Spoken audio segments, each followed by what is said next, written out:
वाहेगुरु जी का खालसा वाहेगुरु जी की फतेह। Punjabi audio book YouTube channel सुन रहे सारे ਸਰੋਤਿਆਂ ਨੂੰ ਮੇਰੇ ਸੁਤੰਤਰ ਕੌਰ ਵੱਲੋਂ ਪਿਆਰ ਭਰੀ ਸਤਿ ਸ਼੍ਰੀ ਅਕਾਲ। ਅੱਜ ਅਸੀਂ ਪੁਰਖ ਭਗਵੰਤ ਜੀਵਨੀ ਗੁਰੂ ਗੋਬਿੰਦ ਸਿੰਘ ਜੀ ਕਿਤਾਬ ਦਾ ਅਗਲਾ ਭਾਗ ਪੜ੍ਹਨ ਜਾ ਰਹੇ ਹਾਂ। ਪੰਨਾ ਨੰਬਰ 157, ਭਾਗ 11ਵਾਂ। ਪੰਥ ਸਜਾਇਓ ਖਾਲਸਾ ਧਰ ਤੇਜ ਕਰਾਰਾ। ਦਸਮ ਪਿਤਾ ਇਹ ਦੇਖ ਰਹੇ ਸਨ ਕਿ ਸਿੱਖਾਂ ਵਿੱਚ ਰਹਿਤ ਮਰਿਆਦਾ ਠੀਕ ਪ੍ਰਚਲਿਤ ਹੋ ਗਈ ਹੈ ਅਤੇ ਸਿੱਖ ਰਹਿਤ ਦਾ ਪ੍ਰਚਾਰ ਕਰ ਰਹੇ ਹਨ, ਪਰ ਐਸਾ ਰੂਪ ਮਿਥਨ ਦੀ ਲੋੜ ਹੈ ਜਿਸ ਵਿੱਚ ਕੋਈ ਉਕਾਈ ਨਾ ਹੋਵੇ। 23 ਸਾਲ ਤੋਂ ਦਸ਼ਮੇਸ਼ ਜੀ ਆਪ ਅਤੇ ਪਿਛਲੇ 230 ਸਾਲਾਂ ਤੋਂ ਗੁਰੂ ਸਾਹਿਬਾਨ ਕੌਮ ਉਸਾਰੀ ਦੇ ਹੀ ਕੰਮਾਂ ਨੂੰ ਲੱਗੇ ਹੋਏ ਸਨ। ਸਾਰੀ ਕੌਮ ਸ਼ਸਤਰਬੱਧ ਅਤੇ ਸਕੇਸ਼ ਹੋ ਗਈ ਸੀ। ਮਹਾਰਾਜ ਦੇ ਭੇਜੇ ਹੁਕਮਨਾਮੇ ਇਸ ਪਾਸੇ ਦਾ ਪ੍ਰਗਟਾਵਾ ਕਰਦੇ ਹਨ। ਗੁਰੂ ਜੀ ਦੀ ਕੋਸ਼ਿਸ਼ ਸੀ ਕਿ ਪਹਾੜੀ ਰਾਜੇ ਜਿੱਦ ਹੱਠ ਛੱਡ ਕੇ ਸਾਂਝੀ ਜਥੇਬੰਦੀ ਵਿੱਚ ਪਰੋਏ ਜਾਣ। ਉਹ ਗੁਰੂ ਜੀ ਦੀ ਸ਼ਕਤੀ ਦਾ ਚਮਤਕਾਰ ਭੰਗਾਣੀ ਦੇ ਯੁੱਧ ਅਤੇ ਪਿੱਛੋਂ ਵੀ ਕਈ ਵਾਰ ਦੇਖ ਚੁੱਕੇ ਸਨ। ਉਹਨਾਂ ਵਿੱਚ ਕਈ ਚਾਹੁੰਦੇ ਵੀ ਸਨ ਕਿ ਗੁਰੂ ਜੀ ਦੀ ਜਥੇਬੰਦੀ ਦੇ ਅੰਗ ਬਣ ਜਾਣ, ਪਰ ਬ੍ਰਾਹਮਣਾਂ ਦੀ ਨਿੱਤ ਚੁੱਕ ਉਹਨਾਂ ਨੂੰ ਕੋਈ ਫੈਸਲਾ ਕਰਨ ਤੋਂ ਰੋਕਦੀ ਸੀ। ਰਵਾਲਸਰ ਗੁਰੂ ਜੀ ਆਪੂ ਜਾ ਕੇ ਇਸ ਲਈ ਉਪਰਾਲਾ ਕਰ ਆਏ ਸਨ, ਪਰ ਰਾਜਿਆਂ ਦੀ ਕੌਮੀ ਹੈਂਕੜ ਕੁਝ ਕਰਨ ਨਹੀਂ ਸੀ ਦਿੰਦੀ। ਛੁਪ ਕੇ ਹਮਲਾ ਹੋਣ ਉਪਰੰਤ ਗੁਰੂ ਜੀ ਨੇ ਨਿਰਣਾ ਲੈ ਲਿਆ ਕਿ ਇਹਨਾਂ ਪਹਾੜੀ ਰਾਜਿਆਂ ਬਗੈਰ ਹੀ ਪੰਥ ਦੀ ਸਾਜਨਾ ਕੀਤੀ ਜਾਏ। ਸ਼ਾਇਦ ਇੱਕੋ ਸਿੱਖ ਧਰਮ ਹੈ ਜਿਸ ਨੂੰ ਕਦੇ ਕਿਸੇ ਰਾਜ ਸ਼ਕਤੀ ਵੱਲੋਂ ਸਹਾਇਤਾ ਨਹੀਂ ਮਿਲੀ। ਇਹਨਾਂ ਵਿੱਚੋਂ ਹੀ ਸਗੋਂ ਸ਼ਾਹ ਰਾਜੇ ਉਪਜਾਏ। ਗੁਰੂ ਜੀ ਨੂੰ ਅਕਾਲ ਪੁਰਖ ਵੱਲੋਂ ਸੌਂਪਿਆ ਕੰਮ ਧਰਮ ਚਲਾਵਣ, ਸੰਤ ਉਭਾਰਨ, ਦੁਸ਼ਟ ਦੋਖੀਆਂ ਕੋ ਮੂਲ ਉਪਾਰਨ ਨਾ ਸਿਰਫ ਚੇਤੇ ਸੀ, ਸਗੋਂ ਉਸ ਲਈ ਸਾਰੇ ਕਰਮ ਕੀਤੇ ਜਾ ਰਹੇ ਸਨ। ਉਹਨਾਂ ਚੰਗੀ ਤਰ੍ਹਾਂ ਜਾਣ ਲਿਆ ਕਿ ਸਿੱਖ ਧਰਮ ਨੂੰ ਆਖਰੀ ਸ਼ਕਲ ਦੇਣ ਦਾ ਹੁਣ ਮੌਕਾ ਆ ਗਿਆ ਹੈ। ਗੁਰੂ ਜੀ ਨੇ ਇਹ ਧਾਰ ਲਿਆ ਕਿ ਐਸੀ ਜਥੇਬੰਦੀ ਬਣਾਈ ਜਾਏ ਜੋ ਸਭ ਵਿੱਚ ਇੱਕ ਮੰਤਵ ਲਈ ਜੂਝਣ ਦਾ ਚਾਅ ਪੈਦਾ ਕਰੇ। ਗੁਰੂ ਨਾਨਕ ਅਤੇ ਬਾਕੀ ਗੁਰੂ ਸਹਿਬਾਨਾਂ ਨੇ ਸਿੱਖਾਂ ਨੂੰ ਸੁੱਚੀ ਕਿਰਤ, ਰਹਿਤ ਬਹਿਤ, ਨਿਰਭਉ ਨਿਰਵੈਰ ਅਤੇ ਸਾਦਗੀ ਦਾ ਨਮੂਨਾ ਤਾਂ ਬਣਾ ਹੀ ਦਿੱਤਾ ਸੀ। ਹੁਣ ਐਸੀ ਹਰ ਵੇਲੇ ਤਤਪਰ ਸ਼ਖਸੀਅਤ ਦੀ ਲੋੜ ਸੀ ਜੋ ਇਹਨਾਂ ਤੋਂ ਉਚੇਰਾ ਉੱਠ ਕੇ ਧਰਮ ਲਈ ਜੂਝ ਸਕੇ। ਯੁੱਧ ਖੇਤਰ ਨੂੰ ਧਰਮ ਖੇਤਰ ਸਮਝ ਕੇ ਲੜ ਮਰੇ, ਪੁਰਜਾ ਪੁਰਜਾ ਕੱਟੇ ਮਰੇ, ਪਰ ਖੇਤ ਨਾ ਛੱਡੇ। ਸੱਚੀ ਗੱਲ ਤਾਂ ਇਹ ਹੈ ਕਿ ਪੰਥ ਦੇ ਅਰਥ ਦਰਸਾਉਣੇ ਵਾਲਾ ਕੋਈ ਸ਼ਬਦ ਹਿੰਦੀ ਕੋਸ਼ ਵਿੱਚ ਹੈ ਹੀ ਨਹੀਂ। ਰਾਹ ਮੱਗ ਮਾਰਗ ਅਰਥ ਕੀਤਿਆਂ ਠੀਕ ਭਾਵ ਪ੍ਰਗਟ ਨਹੀਂ ਹੁੰਦੇ। ਹਜ਼ਾਰਾਂ ਫਿਰਕਿਆਂ ਜਾਤਾਂ ਵਿੱਚ ਵੰਡੇ ਜਾਣ ਵਾਲਾ ਹਿੰਦੂ ਸਮਾਜ ਇਸ ਦੇ ਅਰਥ ਨੂੰ ਜਾਣ ਹੀ ਨਹੀਂ ਸਕਦਾ। ਫਿਰ ਉਸ ਦੀ ਨਜ਼ਰ ਵੱਧ ਤੋਂ ਵੱਧ ਕਬੀਰ ਪੰਥੀ ਜਾਂ ਦਾਦੂ ਪੰਥੀ ਤੱਕ ਜਾਂਦੀ ਹੈ।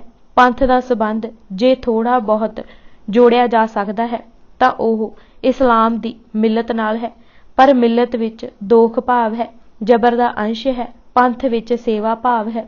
ਸਿੱਖ ਧਰਮ ਦੀ ਸਿਆਸੀ ਅਤੇ ਧਾਰਮਿਕ ਰੁਚੀ ਦੇ ਸੰਗਮ ਦਾ ਨਾਂ ਹੀ ਪੰਥ ਹੈ। ਕਨਿੰਗਮ ਲਿਖਦਾ ਹੈ, ਗੁਰੂ ਤੇਗ ਬਹਾਦਰ ਜੀ ਦੀ ਸ਼ਹਾਦਤ ਉਪਰੰਤ ਗੁਰੂ ਗੋਬਿੰਦ ਸਿੰਘ ਜੀ ਦੇ ਦਿਲ ਵਿੱਚ ਇਹ ਖਿਆਲ ਘਰ ਕਰ ਗਿਆ ਕਿ ਲਤਾੜੇ ਅਤੇ ਮੁਰਦਾ ਹੋਏ ਲੋਕਾਂ ਨੂੰ ਇੱਕ ਨਰੋਈ ਅਤੇ ਉਤਸ਼ਾਹੀ ਕੌਮ ਬਣਾਉਣ ਦੀ ਲੋੜ ਹੈ। ਪਹਾੜੀ ਰਾਜਿਆਂ ਨਾਲ ਜਿੱਤਾਂ, ਮੁਗਲਾਂ ਦੇ ਹਮਲੇ, ਉਹਨਾਂ ਦੀਆਂ ਹਾਰਾਂ ਅਤੇ ਸਿੱਖਾਂ ਦੀ ਚੜ੍ਹਦੀ ਕਲਾ ਵਾਲੇ ਜਜ਼ਬੇ ਨੇ ਗੁਰੂ ਜੀ ਦੇ ਇਰਾਦਿਆਂ ਨੂੰ ਹੋਰ ਮਜ਼ਬੂਤ ਕਰ ਦਿੱਤਾ। ਮਸੰਦਾਂ ਦੀ ਪ੍ਰਥਾ ਹਟ ਗਈ। ਸਮੱਗਰੀ ਤਿਆਰ ਸੀ, ਸਿਰਫ ਕਲਾਕਾਰੀ ਹੱਥਾਂ ਦੀ ਜ਼ਰੂਰਤ ਸੀ ਜੋ ਉਸ ਦੀ ਪ੍ਰਾਪਤ ਸਮੱਗਰੀ ਤੋਂ ਇੱਕ ਜਿਉਂਦੀ ਜਾਗਦੀ ਹਿਲਦੀ ਜੁਲਦੀ ਕੌਮ ਦਾ ਨਿਰਮਾਣ ਕਰ ਸਕੇ। ਗੁਰੂ ਜੀ ਨੇ ਵੀ ਇਹ ਦੇਖ ਲਿਆ ਸੀ ਕਿ ਬਰਾਦਰੀ ਤੋਂ ਛੇਕੇ ਅਤੇ ਲਿਤਾੜੇ ਹੋਏ ਲੋਕਾਂ ਭਾਵ ਨਾਈਆਂ, ਸ਼ੀਂਬਿਆਂ, ਜੱਟਾਂ, ਹਲਵਾਈਆਂ, ਚਮਾਰਾਂ ਆਦਿ ਜਾਤੀਆਂ ਵਿੱਚ ਜਜ਼ਬਾ ਭਰ ਵੱਡੀ ਤੋਂ ਵੱਡੀ ਹਕੂਮਤ ਨਾਲ ਟਕਰਾਉਣ ਅਤੇ ਜਿੱਤਾਂ ਪ੍ਰਾਪਤ ਕਰਨੀਆਂ ਕੋਈ ਅਸੰਭਵ ਕੰਮ ਨਹੀਂ। ਗੁਰੂ ਜੀ ਨੇ ਇਹ ਪੱਕਾ ਮਨ ਬਣਾ ਲਿਆ ਕਿ ਲੋਕਾਂ ਦੇ ਦੁਖੜੇ ਦੂਰ ਕੀਤੇ ਜਾਣ ਅਤੇ ਇਸ ਮੰਤਵ ਲਈ ਕੌਮ ਵਿੱਚ ਨਵੀਂ ਰੂਹ ਫੂਕੀ ਜਾਏ ਅਤੇ ਗੁਰੂ ਜੀ ਦੇ ਦੱਸੇ ਹੋਏ ਮੋਟੇ-ਮੋਟੇ ਅਸੂਲਾਂ ਨੂੰ ਪੱਕੀ ਸ਼ਕਲ ਦੇ ਕੇ ਦ੍ਰਿੜ ਕੀਤਾ ਜਾਏ। ਇਸ ਸਬੰਧ ਵਿੱਚ ਕਨਿੰਗਮ ਫਿਰ ਕਹਿੰਦਾ ਹੈ ਕਿ ਇਹ ਮਹਾਨ ਕੰਮ ਗੁਰੂ ਨਾਨਕ ਦੇਵ ਜੀ ਦਾ ਹੀ ਸੀ, ਜਿਨ੍ਹਾਂ ਨੇ ਸੁਧਾਰ ਦੇ ਸੱਚੇ ਸੁੱਚੇ ਅਸੂਲ ਲੱਭੇ, ਵਰਤੇ ਅਤੇ ਚੌੜੀਆਂ ਬੁਨਿਆਦਾਂ ਰੱਖੀਆਂ, ਜਿਨ੍ਹਾਂ ਸਦਕਾ ਗੁਰੂ ਗੋਬਿੰਦ ਸਿੰਘ ਜੀ ਨੇ ਹਮਵਤਨਾਂ ਦਿਆਂ ਦਿਲਾਂ ਵਿੱਚ ਇੱਕ ਨਵੀਂ ਕੌਮੀਅਤ ਦਾ ਭਾਂਬੜ ਮਚਾ ਦਿੱਤਾ ਅਤੇ ਅਮਲੀ ਤੌਰ ਤੇ ਇਸ ਧਾਰਮਿਕ ਜਥੇ ਨੂੰ ਸਮਾਜਿਕ ਅਤੇ ਰਾਜਨੀਤਿਕ ਸ਼ਕਲ ਦਿੱਤੀ ਕਿ ਨਸਲਾਂ ਅਤੇ ਧਰਮ, ਧਾਰਮਿਕ ਆਸ਼ਾਵਾਂ ਅਤੇ ਸਿਆਸੀ ਸਮਾਜਿਕ ਹੱਕਾਂ ਦੇ ਸੰਬੰਧ ਵਿੱਚ ਗਰੀਬ ਅਤੇ ਨੀਵੇਂ ਤੋਂ ਨੀਵਾਂ, ਅਮੀਰ ਤੋਂ ਅਮੀਰ ਅਤੇ ਉੱਚੇ ਤੋਂ ਉੱਚੇ ਦੇ ਬਰਾਬਰ ਹੈ।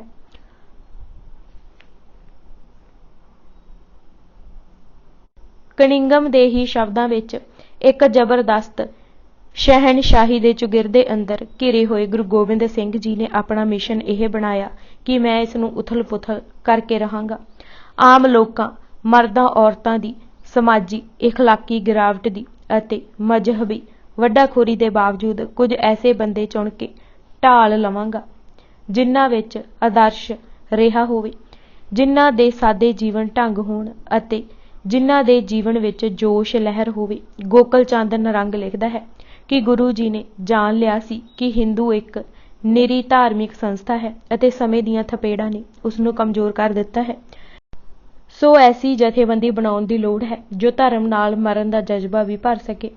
ਇੰਦੂ ਭੂਸ਼ਣ ਬੈਨਰਜੀ ਨੇ ਲਿਖਿਆ ਹੈ ਕਿ ਸ਼ਹਿਜ਼ਾਦਾ ਮੁਅੱਜ਼ਮ ਦੀ ਚੁੱਪ ਤੋਂ ਪਿੱਛੋਂ ਗੁਰੂ ਜੀ ਨੇ ਆਪਣੇ ਘਰ ਨੂੰ ਇਕਸਾਰ ਕਰਨ ਦਾ ਮਨ ਬਣਾਇਆ ਅਤੇ ਖਿਆਲਾਂ ਵਿੱਚ ਪੁਨਰ ਜਨਮ ਲਿਆਉਣ ਲਈ ਜੁਟ ਪਏ।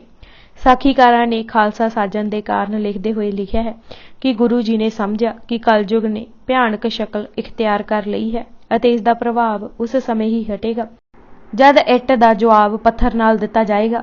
ਇੱਕ ਸਾਖੀ ਵੀ ਆਉਂਦੀ ਹੈ ਕਿ ਗੁਰੂ ਜੀ ਨੇ ਬਚਨ ਕੀਤਾ ਕਿ ਜੋ ਵੀ ਸੰਗਤ ਆਉਂਦੀ ਹੈ ਇਹ ਕਹਿੰਦੀ ਹੈ ਮਹਾਰਾਜ ਅਮਕੇ ਹਾਕਮ ਨੇ ਲੁੱਟ ਲਿਆ। ਗਾਰਡਨ ਨੇ ਲਿਖਿਆ ਹੈ ਕਿ ਆਮ ਹਿੰਦੂ ਜਨਤਾ ਦੀ ਭੈੜੀ ਦਸ਼ਾ ਧਰਮ ਪਿੱਛੇ ਫਜ਼ੂਲ ਝਗੜਿਆਂ, ਔਰੰਗਜ਼ੇਬ ਦੇ ਮਜ਼ਹਬੀ ਜ਼ੁਲਮਾਂ, ਠੱਗੀ, ਧੋਖਾ, ਵਹਿਮ ਪ੍ਰਸਤੀ ਅਤੇ ਅਵੇਸਲੇਪਨ ਨੇ ਗੁਰੂ ਜੀ ਨੂੰ ਯਕੀਨ ਦਿਵਾਇਆ ਕਿ ਸਮਾਂ ਆ ਗਿਆ ਹੈ ਕੋਈ ਪੈਗੰਬਰ ਉਸ ਅਧੋਗਤੀ ਨੂੰ ਰੋਕਣ ਦਾ ਬੰਨ੍ਹ ਨੂੰ ਬੰਨੇ। ਸਮੇਂ ਦੇ ਹਾਲਾਤ ਨੇ ਇਹ ਪ੍ਰਗਟ ਕਰ ਦਿੱਤਾ ਹੈ ਕਿ ਇਹ ਗੁਰੂ ਨਾਨਕ ਦਾ ਘਰ ਹੀ ਹੈ ਜੋ ਉਸ ਦੁਰਗਤੀ ਵਿੱਚੋਂ ਕੱਢ ਸਕਦਾ ਹੈ। ਕੌਤਕਾਂ ਰਾਹੀਂ ਸਰਬੱਤ ਸੰਗਤਾਂ ਤੇ ਗੁਰੂ ਜੀ ਨੇ ਇਹ ਪ੍ਰਗਟਾ ਦਿੱਤਾ ਸੀ ਕਿ ਨਾ ਤਾਂ ਇਹ ਆਚਰਨ ਦਾ ਢਿੰਡੋਰਾ ਪਿੱਟਣ ਵਾਲੇ ਵੈਸ਼ਨੋ, ਨਾ ਸ਼ਕਤੀ ਦੇ ਪੁਜਾਰੀ, ਨਾ ਤਿਆਗੀ ਕਹਿਲਾਉਂਦੇ ਸੰਨਿਆਸੀ, ਨਾ ਘਰ ਬਾਹਰ ਛੱਡੀ ਬੈਠੇ ਜੋਗੀ ਅਤੇ ਨਾ ਇਹ ਰਾਜੇ ਕੌਮੀ ਕਲਿਆਣ ਕਰ ਸਕਦੇ ਹਨ। ਹਕੀਕਤ ਬਿਨ ਵੈ ਅਰੂਜ ਫਿਰਕਾ ਸਿੱਖਾਂ ਦੇ ਪੰਨਾ 9 ਤੇ ਲਿਖਿਆ ਹੈ ਕਿ ਗੁਰੂ ਗੋਬਿੰਦ ਸਿੰਘ ਜੀ ਨੇ ਸੋਚਿਆ ਕਿ ਚਿੜੀਆਂ ਤੋਂ ਬਾਜ ਦਾ ਸ਼ਿਕਾਰ ਕਰਾਉਣਾ ਚਾਹੀਦਾ ਹੈ ਅਤੇ ਹੁਣ ਨੀਵੀਆਂ ਕਹਿਲਾਉਂਦੀਆਂ ਤੇ ਲਿਤਾੜੀਆਂ ਜਾ ਰਹੀਆਂ ਜਾਤੀਆਂ ਵਿੱਚੋਂ ਸਰਦਾਰ ਪੈਦਾ ਕੀਤੇ ਜਾਣ। ਪਿਛਲੇ ਕੁਝ ਸਾਲਾਂ ਵਿੱਚ ਕੌਮੀ ਜਾਗਰਤਾ ਪੈਦਾ ਹੋ ਗਈ ਸੀ। ਜਾਤ ਪਾਤ ਦੇ ਬੰਧਨ ਤਕਰੀਬਨ ਟੁੱਟ ਚੁੱਕੇ ਸਨ। ਜਿਹੜੇ ਥੋੜੇ ਬਹੁਤ ਸਨ ਉਹਨਾਂ ਨੂੰ ਗੁਰੂ ਜੀ ਨੇ ਸਿੰਘਾਂ ਤੋਂ ਪਕੜ ਪਛਾੜ ਦਿੱਤਾ ਸੀ। ਪਹਿਲਾਂ ਮਸੰਦ ਕੱਢੇ, ਹੁਣ ਗੁਰੂ ਵਿਚੋਲੇ ਨੂੰ ਵੀ ਪਾਸੇ ਕਰ ਦਿੱਤਾ ਅਤੇ ਸਿੱਧੀ ਪਹੁੰਚ ਪਰਮਾਤਮਾ ਨਾਲ ਕਰਕੇ ਵਾਹਿਗੁਰੂ ਜੀ ਕਾ ਖਾਲਸਾ ਬਣਾ ਦਿੱਤਾ। ਹੁਕਮਨਾਮੇ ਭੇਜਣੇ। ਗੁਰੂ ਗੋਬਿੰਦ ਸਿੰਘ ਜੀ ਨੇ ਚਾਰੇ ਪਾਸੇ ਹੁਕਮਨਾਮੇ ਭੇਜੇ ਕਿ ਪਹਿਲੀ ਵਿਸਾਖ ਸੰਮਤ 1656 ਨੂੰ ਸਮੁੱਚਾ ਜਗਤ ਅਨੰਦਪੁਰ ਸਾਹਿਬ ਪੁੱਜੇ। ਵਿਸਾਖੀ ਤੇ ਇਕੱਠ ਕਰਨ ਦਾ ਰਿਵਾਜ ਗੁਰੂ ਅਮਰਦਾਸ ਜੀ ਦੇ ਸਮੇਂ ਤੋਂ ਹੀ ਪੈ ਗਿਆ ਸੀ। ਵਿਸਾਖੀ ਵਾਲੇ ਦਿਨ ਹੀ ਗੁਰੂ ਨਾਨਕ ਦੇਵ ਜੀ ਧਰਤ ਸੋਧਨ ਚੜੇ ਸਨ ਅਤੇ ਭੇਖੀ ਪ੍ਰਭੂ ਨਾ ਪਾਈਏ ਦਾ ਉਪਦੇਸ਼ ਲੁਕਾਈ ਨੂੰ ਦਿੱਤਾ ਸੀ। ਵਿਸਾਖੀ ਵਾਲੇ ਦਿਨ ਹੀ ਗੋਇੰਦਵਾਲ ਬੌਲੀ ਦਾ ਕਾਰਡ ਟੁੱਟਾ ਸੀ। ਸਭ ਤੋਂ ਵੱਡੀ ਭਿੱਟ ਪਾਣੀ ਦੀ ਮੰਨੀ ਜਾਂਦੀ ਸੀ। ਗੁਰੂ ਜੀ ਨੇ ਭਿੱਟ ਸੁੱਚ ਦਾ ਭਰਮ ਬੌਲੀ ਬਣਾ ਕੇ ਮੁਕਾ ਦਿੱਤਾ ਅਤੇ ਸਭ ਨੂੰ ਇੱਕ ਥਾਵੇਂ ਇਸ਼ਨਾਨ ਕਰਾ ਕੇ ਸਹੀ ਅਰਥਾਂ ਵਿੱਚ 84 ਕੱਟ ਦਿੱਤੀ ਸੀ। ਵਿਸਾਖੀ ਵਾਲੇ ਦਿਨ ਹੀ ਦੁੱਖ ਭੰਜਨੀ ਸ਼੍ਰੀ ਅੰਮ੍ਰਿਤਸਰ ਦਾ ਪਤਾ ਲੱਗਾ ਸੀ। ਵਿਸਾਖੀ ਵਾਲੇ ਦਿਨ ਹੀ ਸਾਹਿਬ ਸ਼੍ਰੀ ਗੁਰੂ ਹਰਿਕ੍ਰਿਸ਼ਨ ਜੀ ਨੇ ਬਾਬਾ ਬਕਾਲਾ ਦਾ ਹੁਕਮ ਦੇ ਕੇ ਸਿੱਖਾਂ ਨੂੰ ਗੁਰੂ ਤੇਗ ਬਹਾਦਰ ਜੀ ਪਾਸ ਜਾਣ ਦੀ ਸੇਧ ਦਿੱਤੀ ਸੀ। ਫਿਰ ਵਿਸਾਖੀ ਵਾਲੇ ਦਿਨ ਸੂਰਜ ਆਪਣੀ ਪੂਰੀ ਉਚਾਈ ਤੇ ਹੁੰਦਾ ਹੈ ਅਤੇ ਪਹਿਲੀ ਬਰਫ਼ ਢਲ ਕੇ ਮੈਦਾਨਾਂ ਵੱਲ ਆਉਂਦੀ ਹੈ। ਵਿਸਾਖੀ ਜਾਗ੍ਰਿਤੀ ਦਾ ਪ੍ਰਤੀਕ ਹੈ। ਇਹ ਪਹਿਲਾ ਇਕੱਠ ਸੀ ਜੋ ਗੁਰੂ ਜੀ ਨੇ ਖਾਸ ਮੰਤਵ ਲਈ ਬੁਲਾਇਆ ਸੀ ਅਤੇ ਮੇਵੜੇ ਵੀ ਭੇਜੇ ਸਨ। ਵਿਸਾਖੀ ਵਾਲੇ ਦਿਨ 30 ਮਾਰਚ 1699 ਈਸਵੀ ਨੂੰ ਕੇਸਗੜ੍ਹ ਇੱਕ ਭਾਰੀ ਦੀਵਾਨ ਸਜ ਗਿਆ। ਕੀਰਤਨ ਉਪਰੰਤ ਗੁਰੂ ਜੀ ਨੇ ਆਪਣੀ ਕਿਰਪਾਨ ਮਿਆਨ ਵਿੱਚੋਂ ਕੱਢ ਗਰਜ ਕੇ ਕਿਹਾ, ਕੋਈ ਹੈ ਜੋ ਗੁਰੂ ਸਾਹਿਬਾਨ ਦੇ ਆਸ਼ਿਆਂ ਨਿਸ਼ਾਨਿਆਂ ਲਈ ਜਾਣ ਵਾਰਨ ਲਈ ਤਿਆਰ ਹੋਵੇ। ਇਹ ਸੁਣ ਕੇ ਚਾਰੇ ਪਾਸੇ ਚੁੱਪ ਚਾਂ ਛਾ ਗਈ। ਤੀਜੀ ਵਾਰ ਫੇਰ ਪੁਕਾਰਨ ਤੇ ਲਾਹੌਰ ਦੇ ਦਇਆ ਰਾਮ ਨੇ ਸੀਸ ਭੇਂਟ ਕੀਤਾ। ਗੁਰੂ ਜੀ ਉਸ ਨੂੰ ਨਾਲ ਲੱਗੇ ਛੋਟੇ ਤੰਬੂ ਵਿੱਚ ਲੈ ਗਏ। ਦੀਵਾਨ ਵਿੱਚ ਬੈਠੇ ਲੋਕਾਂ ਨੇ ਕੋਈ ਚੀਜ਼ ਜ਼ਮੀਨ ਤੇ ਡਿੱਗਣ ਦੀ ਆਵਾਜ਼ ਸੁਣੀ। ਖੂਨ ਨਾਲ ਭਰੀ ਕਿਰਪਾਨ ਗੁਰੂ ਜੀ ਨੇ ਫਿਰ ਲਹਿਰਾਈ ਅਤੇ ਇੱਕ ਹੋਰ ਸੀਸ ਦੀ ਮੰਗ ਕੀਤੀ। ਦੂਜੀ ਵਾਰੀ ਦਿੱਲੀ ਦੇ ਰਹਿਣ ਵਾਲੇ ਧਰਮਦਾਸ ਜੀ ਆਏ। ਤੀਜੀ ਵਾਰ ਜਗਨਨਾਥਪੁਰੀ ਦੇ ਇੱਕ ਰਸੋਈਏ ਸਿੱਖ ਹਿੰਮਤ ਰਾਏ, ਚੌਥੀ ਵਾਰ ਦਵਾਰਕਾ ਦੇ ਇੱਕ ਸ਼ੀਂਬੇ ਮੌਕਮ ਚੰਦ ਜੀ ਅਤੇ ਪੰਜਵੀਂ ਵਾਰੀ ਬਿਦਰ ਦੇ ਇੱਕ ਨਾਈ ਸਾਹਿਬ ਚੰਦ ਨੇ ਸੀਸ ਪੇਸ਼ ਕੀਤੇ। ਅੰਦਰ ਤੰਬੂ ਵਿੱਚ ਉਹਨਾਂ ਪੰਜਾਂ ਨਾਲ ਕੀ ਬੀਤੀ, ਇਸ ਬਾਰੇ ਕਿਸੇ ਦਾ ਕੁਝ ਕਹਿਣਾ ਅਸੰਭਵ ਹੈ। ਸਿਰਫ ਇਤਨਾ ਹੀ ਕਹਿਣਾ ਫੱਬਦਾ ਹੈ ਕਿ ਉਹ ਪ੍ਰੀਖਿਆ ਦਾ ਦਿਨ ਸੀ ਅਤੇ ਕੋਈ ਵੀ ਪ੍ਰੀਖਿਆਕਾਰ ਆਪਣਾ ਪਰਚਾ ਪਹਿਲਾਂ ਨਹੀਂ ਦੱਸਦਾ। ਇਹ ਤਾਂ ਇਮਤਿਹਾਨ ਲੈਣ ਵਾਲੇ ਦੀ ਮਰਜ਼ੀ ਹੈ ਕਿ ਪਰਚਾ ਸੌਖਾ ਪਾਵੇ ਜਾਂ ਔਖਾ। ਫਿਰ ਜੇ ਪਰਚਾ ਹੀ ਦੱਸ ਦਿੱਤਾ ਗਿਆ ਤਾਂ ਇਮਤਿਹਾਨ ਕਾਹਦਾ ਹੋਇਆ। ਦੂਜੇ ਜੇ ਗਿਰਦ ਗੁਰੂ ਜੀ ਨੇ ਕਨਾਤ ਕਰ ਲਈ, ਤੰਬੂ ਤਾਣ ਲਿਆ, ਸਾਨੂੰ ਕੀ ਹੱਕ ਹੈ ਉਸ ਅੰਦਰ ਝਾਕੀਏ। ਗੁਰੂ ਜੀ ਉਹਨਾਂ ਨੂੰ ਸੁੰਦਰ ਪੋਸ਼ਾਕੇ ਪਹਿਨਾ ਕੇ ਤੰਬੂ ਤੋਂ ਬਾਹਰ ਲਿਆਏ, ਸੰਗਤਾਂ ਸਾਹਮਣੇ ਲਿਆਂਦਾ, ਅੰਮ੍ਰਿਤ ਤਿਆਰ ਕੀਤਾ। ਪਹਿਲਾਂ ਹੁਕਮਨਾਮਾ ਦਿੱਤਾ ਕਿ ਗਾਗਰ ਵਿੱਚ ਜਲ ਭਰ ਲਿਆਵੋ।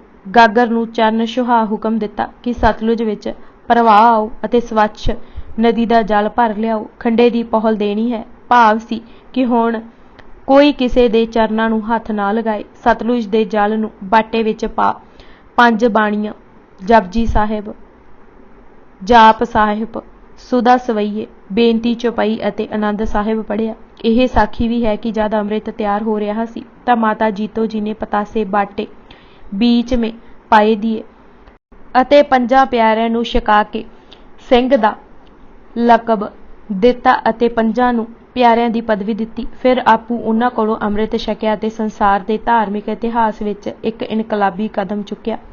ਉਹ ਹੀ ਪ੍ਰਣ ਗੁਰੂ ਜੀ ਨੇ ਦੁਹਰਾਏ ਅਤੇ ਕੋਈ ਵਿਸ਼ੇਸ਼ ਅਧਿਕਾਰ ਨਾ ਰੱਖੇ ਨਾ ਮੰਗੇ। ਗੁਰਬਿਲਾਸ ਪਾਤਸ਼ਾਹੀ 10ਵੀਂ ਵਿੱਚ ਲਿਖਿਆ ਹੈ ਕਿ ਰਹਿਤ ਅਤੇ ਉਪਦੇਸ਼ ਦਰੜਾ ਕੇ ਗੁਰੂ ਗੋਬਿੰਦ ਸਿੰਘ ਜੀ ਸਿੰਘਾਸਨ ਤੋਂ ਹੇਠਾਂ ਉਤਰ ਆਏ ਅਤੇ ਸਭਨਾਂ ਦੇ ਹੱਕ ਤੱਕਦੇ ਤੱਕਦੇ ਦੋਵੇਂ ਹੱਥ ਬੇਨਤੀ ਕੀਤੀ ਕਿ ਅੰਮ੍ਰਿਤ ਦੀ ਦਾਤ ਮੈਨੂੰ ਵੀ ਬਖਸ਼ੋ। ਹੁਣ ਜੱਟ ਗੈਰ ਜੱਟ, ਉੱਚੇ ਨੀਵੇਂ, ਗੁਰੂ ਚੇਲੇ ਦਾ ਕੋਈ ਅੰਤਰ ਨਹੀਂ ਰਿਹਾ। ਬਿਲਕੁਲ ਉਂਝ ਹੀ ਮੈਨੂੰ ਖਾਲਸਾ ਸਜਾਓ ਜਿਵੇਂ ਗੁਰੂ ਨੇ ਤੁਹਾਨੂੰ ਬਣਾਇਆ ਹੈ। ਉੱਤਰ ਸਿੰਘਾਸਨ ਜੁਗ ਕਰ ਜੋਰੀ, ਅੰਮ੍ਰਿਤ ਲੇਤ ਆਪ ਸੁਖ ਗੋਰੀ। ਬੈਂਸ ਸ਼ੂਦਰ ਏ ਜਾਟ ਅਪਾਰਾ, ਤਾਕੋ ਪੰਥ ਮਹਾ ਮੈਂ ਧਾਰਾ। ਸਭ ਜਗ ਰਾਜ ਤੋਹੇ ਕੋ ਦੀਨਾ, ਪੁੰਨ ਬਿਦ ਸੋ ਤੁਮ ਕੋ ਗੁਰਲੀਨਾ। ਇਹ ਨਿਮਰਤਾ ਭਰੇ ਬਚਨ ਸੁਣ ਕੇ 5 ਪਿਆਰੇ ਚੁੱਪ ਹੋ ਗਏ, ਪਰ 5 ਵਿੱਚੋਂ ਇੱਕ ਨੇ ਕਿਹਾ, ਪਾਤਸ਼ਾਹ ਤੁਹਾਡੇ ਚਰਨਾਂ ਕਰਕੇ ਰਾਜ ਪਾਇਆ ਹੈ, ਇਹ ਅਸੀਂ ਕਿਵੇਂ ਕਰੀਏ। ਗੁਰੂ ਚੇਲੇ ਦੀ ਵਿੱਥ ਮਟਾਉਣ ਵਾਲੇ ਪਾਤਸ਼ਾਹ ਨੇ ਕਿਹਾ, ਸਾਵਧਾਨ ਹੋ ਕੇ ਅੰਮ੍ਰਿਤ ਦੀ ਦਾਤ ਦਿਓ, ਸੰਸਾ ਨਾ ਕਰੋ। ਪੰਥ ਵਾਹਿਗੁਰੂ ਨੇ ਸਾਜਿਆ ਹੈ, ਮੈਂ ਵੀ ਉਸ ਦਾ ਇੱਕ ਨਿਮਾਣਾ ਜਿਹਾ ਸੇਵਕ ਹਾਂ। ਅੰਮ੍ਰਿਤ ਉਸੇ ਤਰ੍ਹਾਂ ਪਾਨ ਕਰਾਓ ਜਿਵੇਂ ਤੁਸਾਂ ਗੁਰੂ ਕੋਲੋਂ ਲਿਆ ਹੈ, ਨਾਲ ਰਲਾ ਕੇ ਖਾਲਸਾ ਹੋਣ ਦੀ ਮੋਹਰ ਲਗਾਓ। ਜਿਵੇਂ ਗੁਰੂ ਤੇਗ ਬਹਾਦਰ ਤੇ ਮੇਰੇ ਵਿੱਚ ਅੰਤਰ ਨਹੀਂ, ਤੁਹਾਡੇ ਅਤੇ ਮੇਰੇ ਵਿੱਚ ਵੀ ਕੋਈ ਫਰਕ ਨਹੀਂ ਹੈ। ਅੰਮ੍ਰਿਤ ਛਕਾਉਣ ਰਹਿਤ ਦੱਸਣ ਉਪਰੰਤ 5 ਪਿਆਰਿਆਂ ਕਿਹਾ, ਤੁਹਾਡੇ ਲਈ ਇਹ ਵੀ ਰਹਿਤ ਹੈ ਕਿ ਸਿੱਖਾਂ ਦੇ ਅੰਗ ਸੰਗ ਰਹਿਣਾ ਅਤੇ ਜਦ ਕਦੇ ਭੀੜ ਬਣੇ ਪੰਥ ਕੋ ਤਾਂ ਆਪ ਖੰਡਾ ਉਠਾ ਕੇ ਸਹਾਇਤਾ ਕਰਨੀ। ਇਸੇ ਕਰਮ ਨੂੰ ਦੇਖ ਕੇ ਭਾਈ ਗੁਰਦਾਸ ਜੀ ਦੂਜੇ ਨੇ ਵਾਰ ਲਿਖੀ ਸੀ, ਜਿਸ ਦੀ ਮੁੱਖ ਧੁਨੀ ਸੀ, ਵਾਹ ਵਾਹ ਗੁਰੂ ਗੋਬਿੰਦ ਸਿੰਘ ਆਪੇ ਗੁਰਚੇਲਾ। ਸੂਰਜ ਪ੍ਰਕਾਸ਼ ਦੇ ਕਰਤਾ ਭਾਈ ਸੰਤੋਖ ਸਿੰਘ ਜੀ ਨੇ ਰੁੱਤ 3 ਦੀ ਅੰਸ਼ੂ 19ਵੀਂ ਵਿੱਚ ਲਿਖਿਆ ਹੈ ਕਿ ਜਦ ਕਲਗੀਧਰ ਅੰਮ੍ਰਿਤ ਦੇ ਛੱਟੇ ਨੈਣਾ ਅਤੇ ਕੇਸਾਂ ਵਿੱਚ ਮਾਰ ਚੁੱਕੇ ਤਾਂ ਮਹਾਰਾਜ ਨੇ ਪਹਿਲਾਂ ਉਹਨਾਂ ਕੋਲੋਂ ਨਾ ਪੁੱਛੇ ਅਤੇ ਉਹਨਾਂ ਨੇ ਕਿਹਾ, ਲਵਪੁਰ ਜਨਮ ਬਸਨ ਕੋ ਧਾਮੂ, ਦਇਆ ਸਿੰਘ ਗੁਰੂ ਬਖਸ਼ਿਓ ਨਾਮੂ। ਦੂਸਰ ਕਹਿਓ ਹਸਤਨਾਪੁਰ ਕੋ, ਨਾਮ ਧਰਮ ਸਿੰਘ ਮੈਂ ਸਿੱਖ ਗੁਰ ਕੋ। ਤ੍ਰਿਤੀਏ ਭੰਨਤ ਭਇਓ ਪ੍ਰਭ ਪਾਸੀ, ਪੁਰੀ ਦਵਾਰਕਾ ਹੈ ਮਮ ਵਾਸੀ, ਮੋਹਕਮ ਸਿੰਘ ਨਾਮ ਹੈ ਮੋਰਾ। ਚਤੁਰਥ ਸਿੱਖ ਬੋਲਿਓ ਕਰ ਜੋਰਾ, ਬਿਦਰਪੁਰੀ ਵਾਸੀ ਪਹਿਚਾਨੋ, ਸਾਹਿਬ ਸਿੰਘ ਨਾਮ ਮਮ ਜਾਨੋ। ਪੰਚਮ ਕਹਿ ਵਾਸੀ ਜਗਨਨਾਥ, ਹਿੰਮਤ ਸਿੰਘ ਨਾਮ ਹੈ ਨਾਥ। ਭੱਟ ਵਹੀ ਭਾਦਸੋं परगना थानेसर अनुसार मंगलवार वसाखी के देहों 5 सिखों को खांडे की पहल दी, सिंह नाम रखा। प्रथमे दया राम सोमपति खत्री, बांसी लाहौर खल हुआ। पाछे मोहकम चंद छीपा बासी द्वारका, साहेब चंद नाई बासी बिदर, धर्म चंद जवंदा जाट हस्तनापुर। हिम्मत चंद चीवर वासी जगन्नाथ बारों बारी खले हुए, सबको नील अंबर पहनाया, वही वेश अपना किया। हुक्का हलाल हजामत हराम, टिक्का जंजू धोती का त्याग कराया। मीने धर्म मल्लिए राम राइये, सिर गुम्मे मसंदा की वर्तन बंद की। कंगा किरपान केसरी कड़ा कशहरा सबको दिया, सब केसाधारी किए, सबका जन्म पटना वासी आनंदपुर बताई। आगे गुर की सतगुर जाने। ਇਹ ਸੁਣ ਕੇ ਗੁਰੂ ਪਾਤਸ਼ਾਹ ਨੇ ਫਰਮਾਇਆ, ਹੁਣ ਤੁਹਾਡੀ ਕੋਈ ਜਾਤ ਅਤੇ ਵਰਨ ਨਹੀਂ ਰਿਹਾ ਅਤੇ ਅਬ ਤੇ ਕਰਹੂੰ ਆਨੰਦਪੁਰ ਵਾਸੀ, ਪੰਚੋ ਨਾਮ ਧਰੇ ਗੁਣ ਰਾਸੀ। ਅਹਿਮਦ ਸ਼ਾਹ ਬਟਾਲਵੀ ਜੋ ਔਰੰਗਜ਼ੇਬ ਦਾ ਖਬਰ ਰਸਾ ਸੀ ਦੇ ਸ਼ਬਦਾਂ ਵਿੱਚ ਮਹਾਰਾਜ ਨੇ ਫਰਮਾਇਆ, ਮੈਂ ਚਾਹੁੰਦਾ ਹਾਂ ਕਿ ਤੁਸੀਂ ਸਾਰੇ ਇੱਕ ਰਾਹ ਤੇ ਚੱਲੋ ਅਤੇ ਇੱਕੋ ਧਰਮ ਅਪਣਾਓ। ਵੱਖ-ਵੱਖ ਜਾਤਾਂ ਦੇ ਵਿਖਰੇਵੇਂ ਮਿਟਾ ਦਿਓ। ਹਿੰਦੂਆਂ ਦੀਆਂ 4 ਜਾਤਾਂ ਜਿਨ੍ਹਾਂ ਦਾ ਵਰਣਨ ਸ਼ਾਸਤਰਾਂ ਵਿੱਚ ਆਇਆ ਹੈ, ਜੜੋਂ ਹੀ ਮੁਕਾ ਦਿਓ ਅਤੇ ਇੱਕ ਦੂਜੇ ਨਾਲ ਖੁੱਲ੍ਹ ਕੇ ਮਿਲੋ। ਕੋਈ ਇੱਕ ਦੂਜੇ ਨੂੰ ਆਪਣੇ ਆਪ ਤੋਂ ਉੱਚਾ ਵੱਡਾ ਨਾ ਸਮਝੇ ਅਤੇ ਯਾਤਰਾ ਕਰਨ ਦਾ ਕੋਈ ਲਾਭ ਨਹੀਂ। ਕਿਸੇ ਗਣੇਸ਼ ਆਦਿ ਵੱਲ ਧਿਆਨ ਨਾ ਦਿਓ। ਵੇਦ ਸ਼ਾਸਤਰਾਂ ਤੋਂ ਉਤਾਂਹ ਉੱਠੋ। ਰਾਮ ਕ੍ਰਿਸ਼ਨ ਬ੍ਰਹਮਾ ਅਤੇ ਦੁਰਗਾ ਆਦਿ ਨੂੰ ਪੂਜਣ ਦੀ ਕੋਈ ਲੋੜ ਨਹੀਂ। ਸਿਰਫ ਗੁਰੂ ਨਾਨਕ ਅਤੇ ਬਾਕੀ ਗੁਰੂਆਂ ਤੇ ਵਿਸ਼ਵਾਸ ਲਿਆਓ। ਸਾਰੇ ਇੱਕੋ ਬਾਟੇ ਵਿੱਚੋਂ ਅੰਮ੍ਰਿਤ ਛਕੋ ਅਤੇ ਇੱਕ ਦੂਜੇ ਲਈ ਪਿਆਰ ਕਰਕੇ ਨਫ਼ਰਤ ਨੂੰ ਦੂਰ ਕਰੋ। ਫਿਰ ਆਪ ਜੀ ਨੇ ਰਹਿਤ ਮਰਿਆਦਾ ਦ੍ਰਿੜ ਕਰਾਈ ਸੂਰਜ ਪ੍ਰਕਾਸ਼ ਦੇ ਸ਼ਬਦਾਂ ਵਿੱਚ, ਕਰ ਅਰਦਾਸ ਰਹਿਤ ਕੀ ਭਲੇ, ਪੰਚਾ ਮਿਰਤ ਅੱਡ ਪਾਂਚਿਓ ਮਿਲੇ, ਜਾਤ ਪਾਤ ਕੋ ਭੇਦ ਨ ਕੋਈ, 4 ਬਰਨ ਅਚ ਵਹਿ ਇੱਕ ਹੋਈ। ਮਤ ਉੱਚੀ ਰਾਖੋ ਮਨ ਨੀਵਾ, ਸਿਮਰੋ ਵਾਹਿਗੁਰੂ ਸੁਖ ਸੀਵਾ। ਗੌਰ ਮੜੀ ਅਰ ਪੰਥ ਅਨੇਕਾਂ, ਆਨ ਨਾ ਮਾਨੇ ਰਾਖ ਵਿਵੇਕਾ। ਗੁਰੂ ਸ਼ੋਭਾ ਦੇ ਲਿਖਾਰੀ ਨੇ ਅੱਖੀਂ ਡਿੱਠੇ ਹਾਲ ਲਿਖੇ ਹਨ। ਉਸ ਦਾ ਕਹਿਣਾ ਹੈ ਕਿ ਖਾਲਸੇ ਦੇ ਆਦਰਸ਼ ਦ੍ਰਿੜਾਉਂਦੇ ਗੁਰੂ ਜੀ ਨੇ ਨਾਮ ਸਿਮਰਨ ਅਤੇ ਭਜਨ ਮੁਖ ਅਸੂਲ ਦ੍ਰਿੜਾਇਆ। ਜਿਨ ਜਿਨ ਉਪਜਤ ਨਾਮ ਧੁਨ, ਤਿੰਨ ਜਨ ਨਿਰਮਲ ਰੀਤ, ਭਜ ਗੋਵਿੰਦ ਭਏ ਖਾਲਸਾ ਜਿਨ ਅੰਤਰ ਪ੍ਰਤੀਤ। ਖਾਲਸੇ ਦੀ ਕਮਾਈ ਦੱਸਦੇ ਬਚਨ ਕੀਓ ਕਰਨਹਾਰ, ਸੰਤਨ ਕੀਓ ਵਿਚਾਰ, ਸੁਪਨੋ ਸੰਸਾਰ ਜਾਣ, ਕਾਹਾ ਲਪਟਾਏ। ਵਿਖਿਆਨ ਸੋ ਤਜ ਸਨੇਹ, ਸਤਗੁਰ ਕੀ ਸਿੱਖ ਲੇਹ। ਬਿਨਸੇ ਛਿਨ ਮਹਿ ਦੇਹ, ਜਮਪੁਰ ਨਾ ਜਾਈਏ, ਸੀਸ ਨਾ ਮੁੰਡਾਵ ਮੀਤ। ਹੁੱਕਾ ਤਜ ਭਲੀ ਰੀਤ, ਮਨ ਮੈਂ ਕਰ ਪ੍ਰੇਮ ਪ੍ਰਤੀਤ।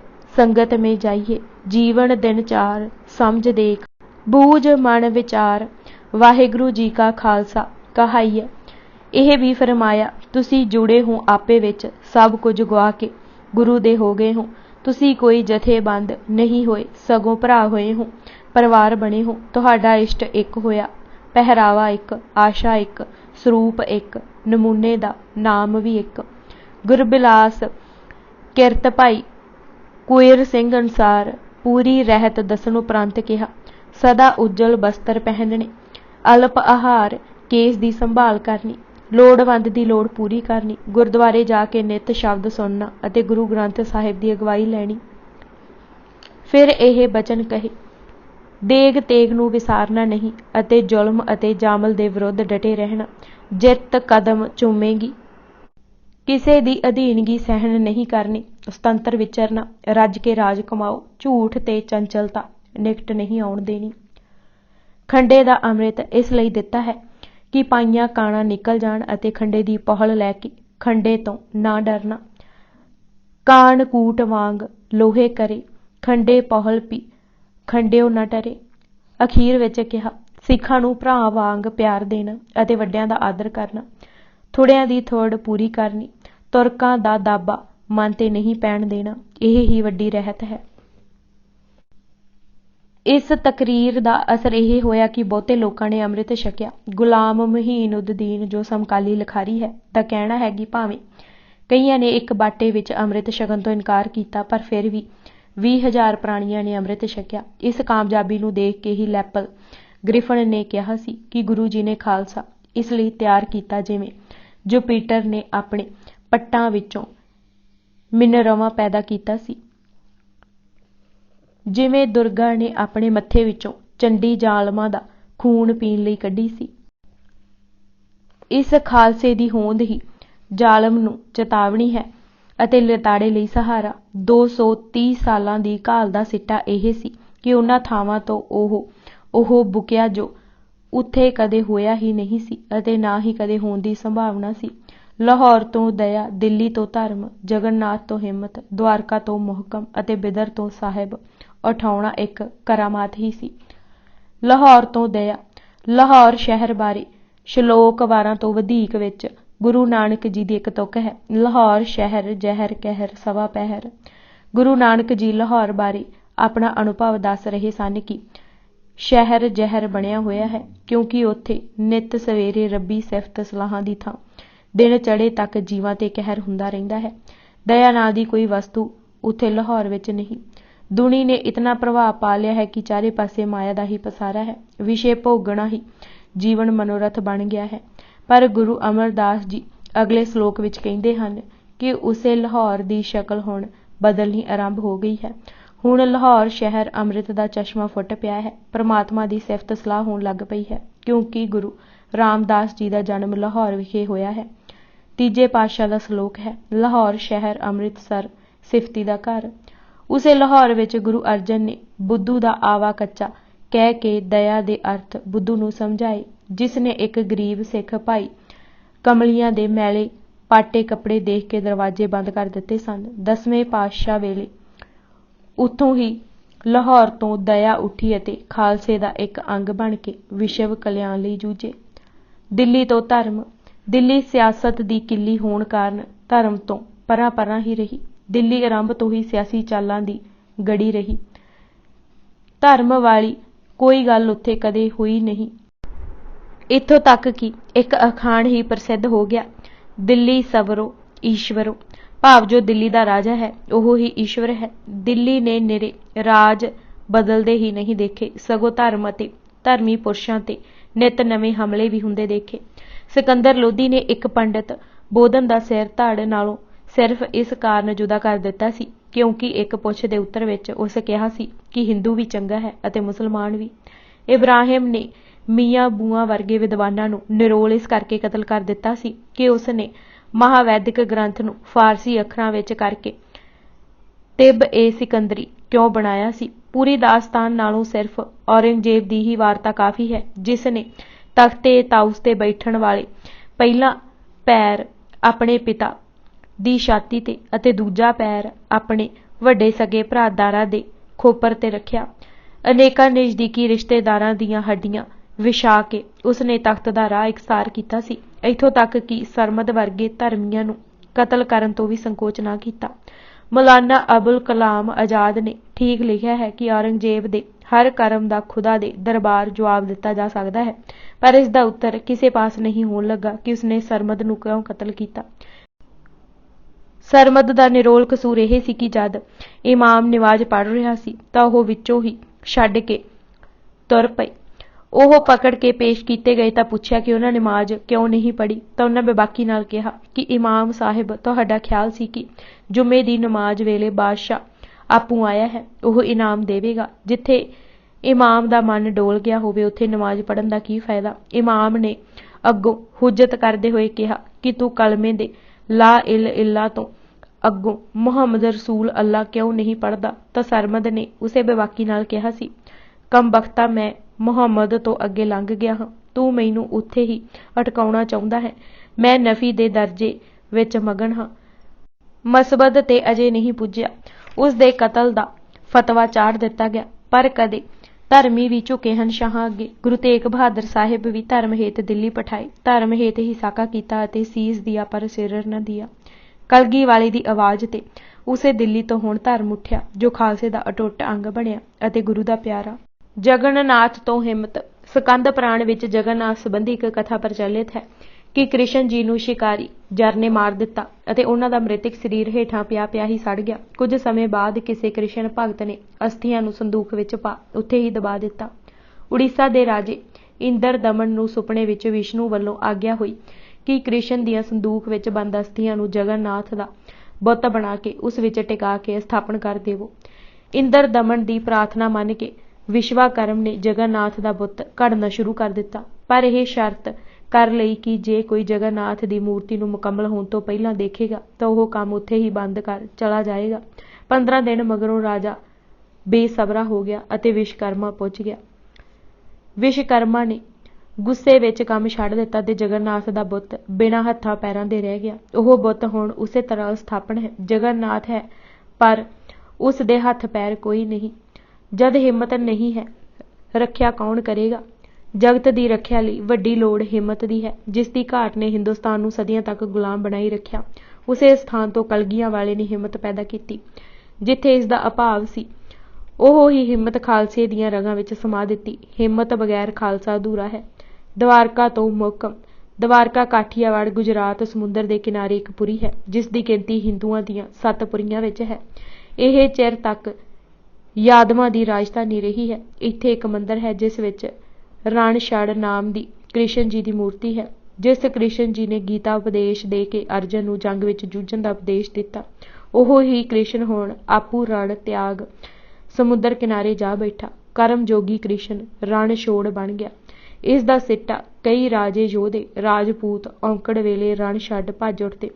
ਉਸ ਨੱਠ ਜਾਣ ਨੂੰ ਕਮਜ਼ੋਰੀ ਨਹੀਂ, ਨੀਤੀ ਕਹਿੰਦੇ। ਹਿੰਦੁਸਤਾਨ ਦੀ ਪੱਤ ਸਾਹਮਣੇ ਲੁਟੀਂਦੀ ਦੇਖਦੇ, ਪਰ ਉਹਨਾਂ ਦੇ ਕੰਨਾਂ ਤੇ ਜੂੰ ਨਾ ਸਰਕਦੀ। ਕਲਗੀ ਵਾਲੇ ਨੇ ਅਤ ਹੀ ਰਣ ਮੇ ਤਬ ਜੂਝ ਮਰੋ ਦਾ ਆਦਰਸ਼ ਮਿਥਿਆ ਅਤੇ ਉਸੇ ਰਣ ਛੋੜ ਵਾਲੀ ਥਾਂ ਤੋਂ ਮੌਕਮ ਪੈਦਾ ਕੀਤਾ। ਦ੍ਰਿੜਤਾ ਅਤੇ ਸਿਰਰ ਤੋਂ ਬਿਨਾਂ ਖਾਲਸਾ ਸੰਪੂਰਨ ਨਹੀਂ ਹੈ। ਮੌਕਮ ਦੀ ਦਾਤ ਬਖਸ਼ ਇੱਕ ਕਰਾਮਾਤ ਕਰ ਵਿਖਾਈ। ਬਿਦਰ ਤੋਂ ਸਾਹਿਬ। ਬਿਦਰ ਬਾਰੇ ਇਹ ਲਿਖਿਆ ਹੈ ਕਿ ਰਾਜਾ ਵਚਿੱਤਰ ਵੀਰ ਦੀ ਦਾਸੀ ਸੁਦੇਸ਼ ਨਾਂ ਦੇ ਉਦਰ ਤੋਂ ਵਿਆਸ ਦਾ ਇਹ ਪੁੱਤਰ ਸੀ। ਦਾਸੀ ਪੁੱਤਰ ਹੋਣ ਕਾਰਨ ਕੌਰਵ ਇਸ ਦੀ ਸ਼ੁਭ ਸਿੱਖਿਆ ਵੀ ਨਹੀਂ ਮੰਨਦੇ ਸਨ। ਕ੍ਰਿਸ਼ਨ ਜੀ ਨੇ ਇਸ ਸਦਾਚਾਰੀ ਸੁਭਾਅ ਨਿਮਰਤਾ ਨੂੰ ਦੇਖ ਟਿਕਾਣਾ ਇਸ ਪਾਸ ਹੀ ਕੀਤਾ ਸੀ ਅਤੇ ਦੁਰਯੋਧਨ ਦੇ ਮਹਿਲਾਂ ਵਿੱਚ ਨਹੀਂ ਗਏ ਸਨ। ਇਹ ਇੱਕ ਬਹੁਤ ਭਾਰੀ ਕਰਮ ਸੀ। ਬਿਦਰ ਨੂੰ ਉਹਨਾਂ ਸਤਿਕਾਰ ਤਾਂ ਦਿੱਤਾ, ਪਰ ਰਾਜ ਨਾ ਦਿਲਵਾ ਸਕੇ। ਉਸ ਨੂੰ ਦੂਰੇ ਦੂਰੇ ਹੀ ਸਭ ਕਹਿੰਦੇ ਰਹੇ।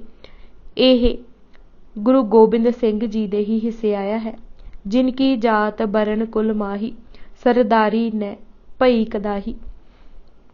ਉਹਨਾਂ ਨੂੰ ਹੀ ਸਰਦਾਰ ਬਣਾਇਆ ਅਤੇ ਸਾਹਿਬੀ ਬਖਸ਼ੀ। ਉਸ ਬਿਦਰ ਤੋਂ ਸਾਹਿਬ ਉਪਜਾ ਕੇ ਸਰਦਾਰੀ ਖਾਲਸੇ ਨੂੰ ਬਖਸ਼ੀ।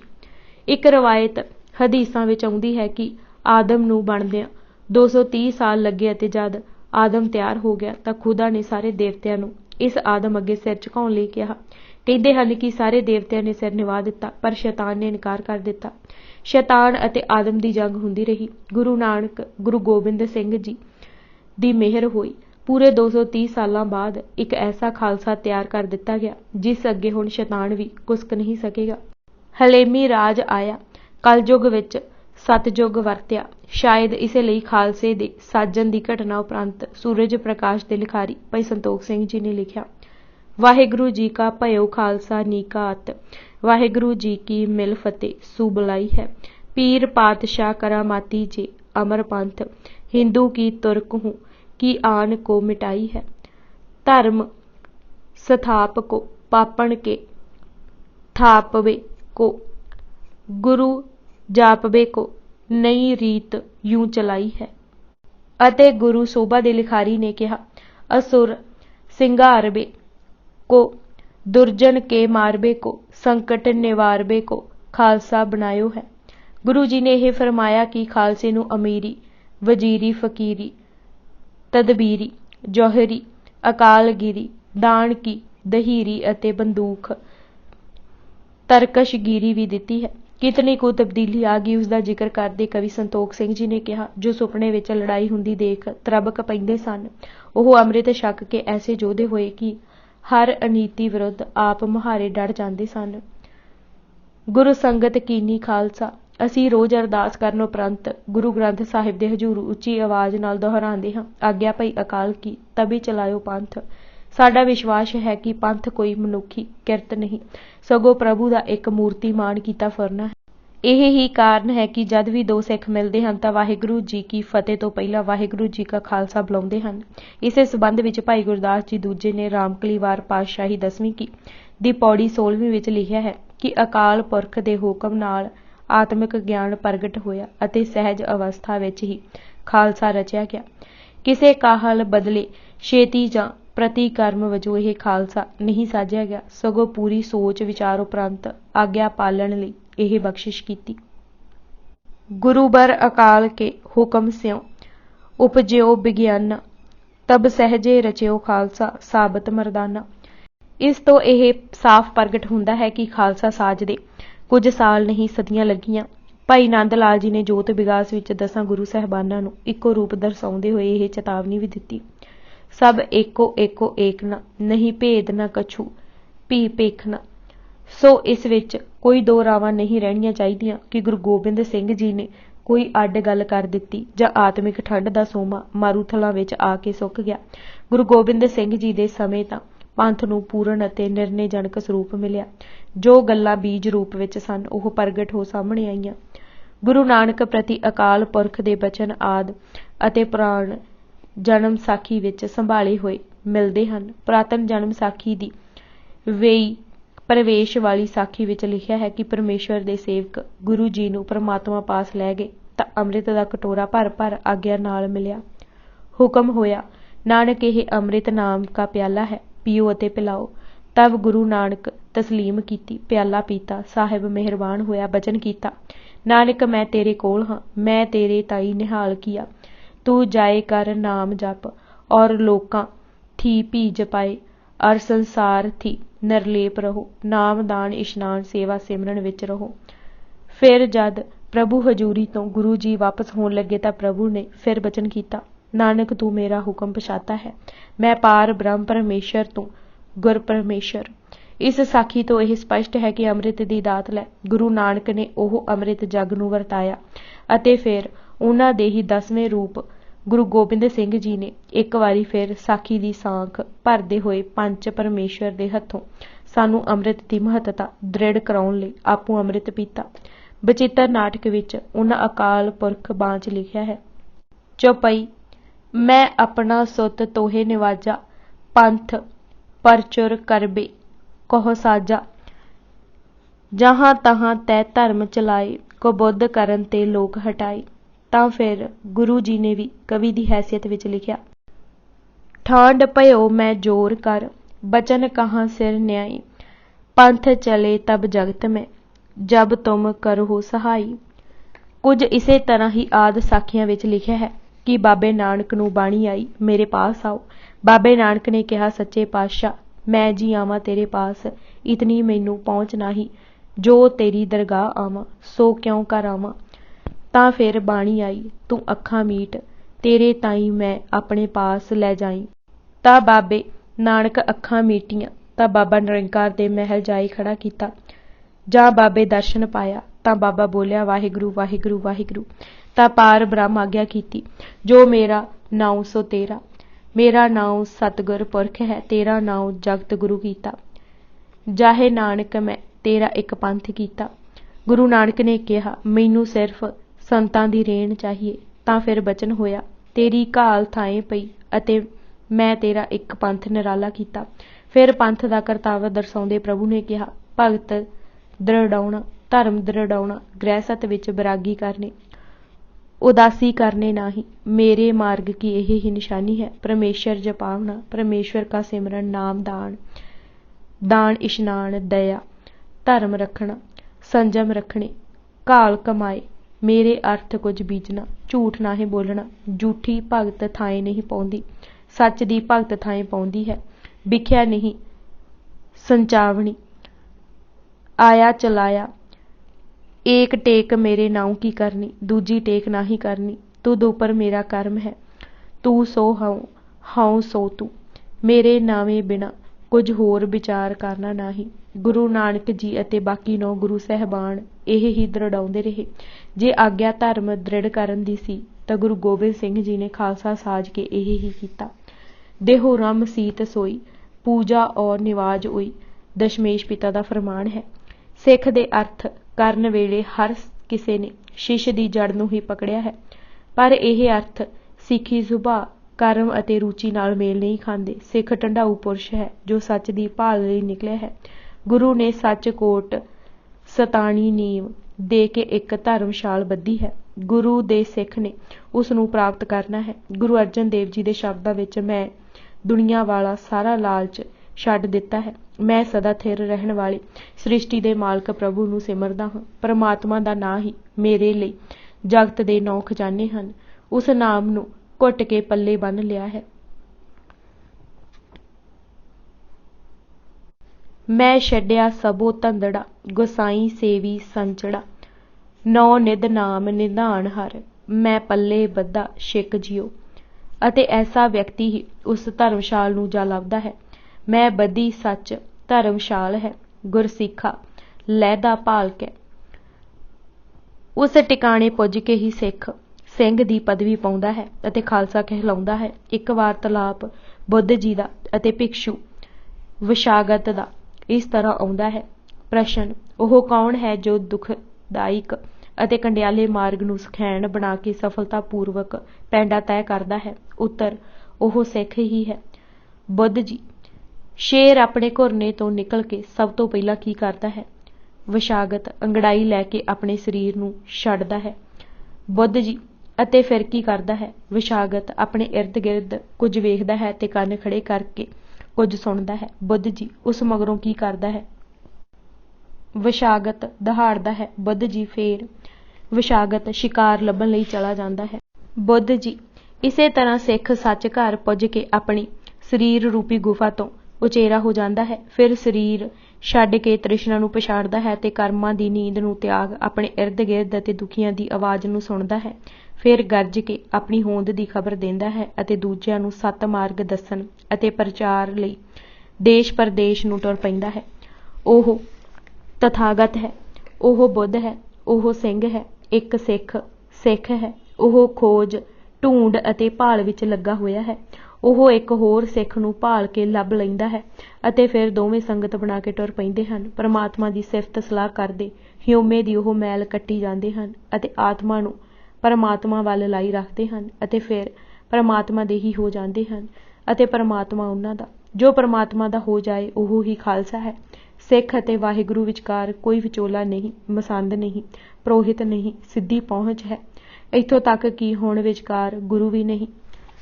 ਖਾਲਸਾ ਅਰਬੀ ਦਾ ਸ਼ਬਦ ਹੈ ਜਿਸ ਦੇ ਅਰਥ ਹਨ ਬਾਦਸ਼ਾਹ ਦਾ ਆਪਣਾ। ਅਕਬਰ ਵੇਲੇ ਟੋਡਰਮੱਲ ਨੇ ਜ਼ਮੀਨਾਂ ਦੀ ਵੰਡ ਵੇਲੇ ਜਿੱਥੇ ਪ੍ਰਾਉਤੀ, ਛੱਛਰ, ਪੋਲਜ ਅਤੇ ਬੰਜਰ ਦੀ ਵੰਡ ਕੀਤੀ, ਉੱਥੇ ਰਾਖਵੀਂ ਜ਼ਮੀਨ ਨੂੰ ਖਾਲਸਾ ਜ਼ਮੀਨ ਕਿਹਾ। ਖਾਲਸਾ ਜ਼ਮੀਨ ਤੇ ਨਾ ਹੀ ਕੋਈ ਟੈਕਸ, ਨਾ ਕੋਈ ਮਸੂਲ ਸੀ। ਉਸ ਦੀ ਉਪਜ ਸਿੱਧੀ ਬਾਦਸ਼ਾਹ ਪਾਸ ਪੁੱਜਦੀ ਸੀ ਅਤੇ ਬਾਦਸ਼ਾਹ ਹੀ ਉਸ ਦਾ ਰਾਖਾ ਸੀ। ਗੁਰੂ ਜੀ ਨੇ ਐਸੀ ਸੰਗਤ ਨੂੰ ਹੀ ਖਾਲਸਾ ਕਿਹਾ ਕਿਉਂਕਿ ਉਹ ਸਿੱਧੀ ਵਾਹਿਗੁਰੂ ਦੀ ਹੀ ਹੋ ਗਈ ਅਤੇ ਉਸ ਨੂੰ ਹੁਣ ਕਿਸੇ ਜਮ ਜਾਗਤੀ ਦਾ ਡਰ ਨਹੀਂ ਸੀ। ਖਾਲਸਾ ਕੁੱਲ ਧਰਮ, ਕਿਰਤ ਅਤੇ ਧਰਮ ਤੋਂ ਵੀ ਉੱਚਾ ਹੋ ਜਾਂਦਾ ਹੈ। ਸਹੀ ਅਰਥਾਂ ਵਿੱਚ ਉਹ ਵਾਹਿਗੁਰੂ ਦਾ ਹੈ ਅਤੇ ਵਾਹਿਗੁਰੂ ਉਸ ਦਾ। ਖਾਲਸਾ ਕੋਈ ਵੀ ਕਰਮ ਆਪ ਹੁਦਰਾ ਨਹੀਂ ਕਰਦਾ।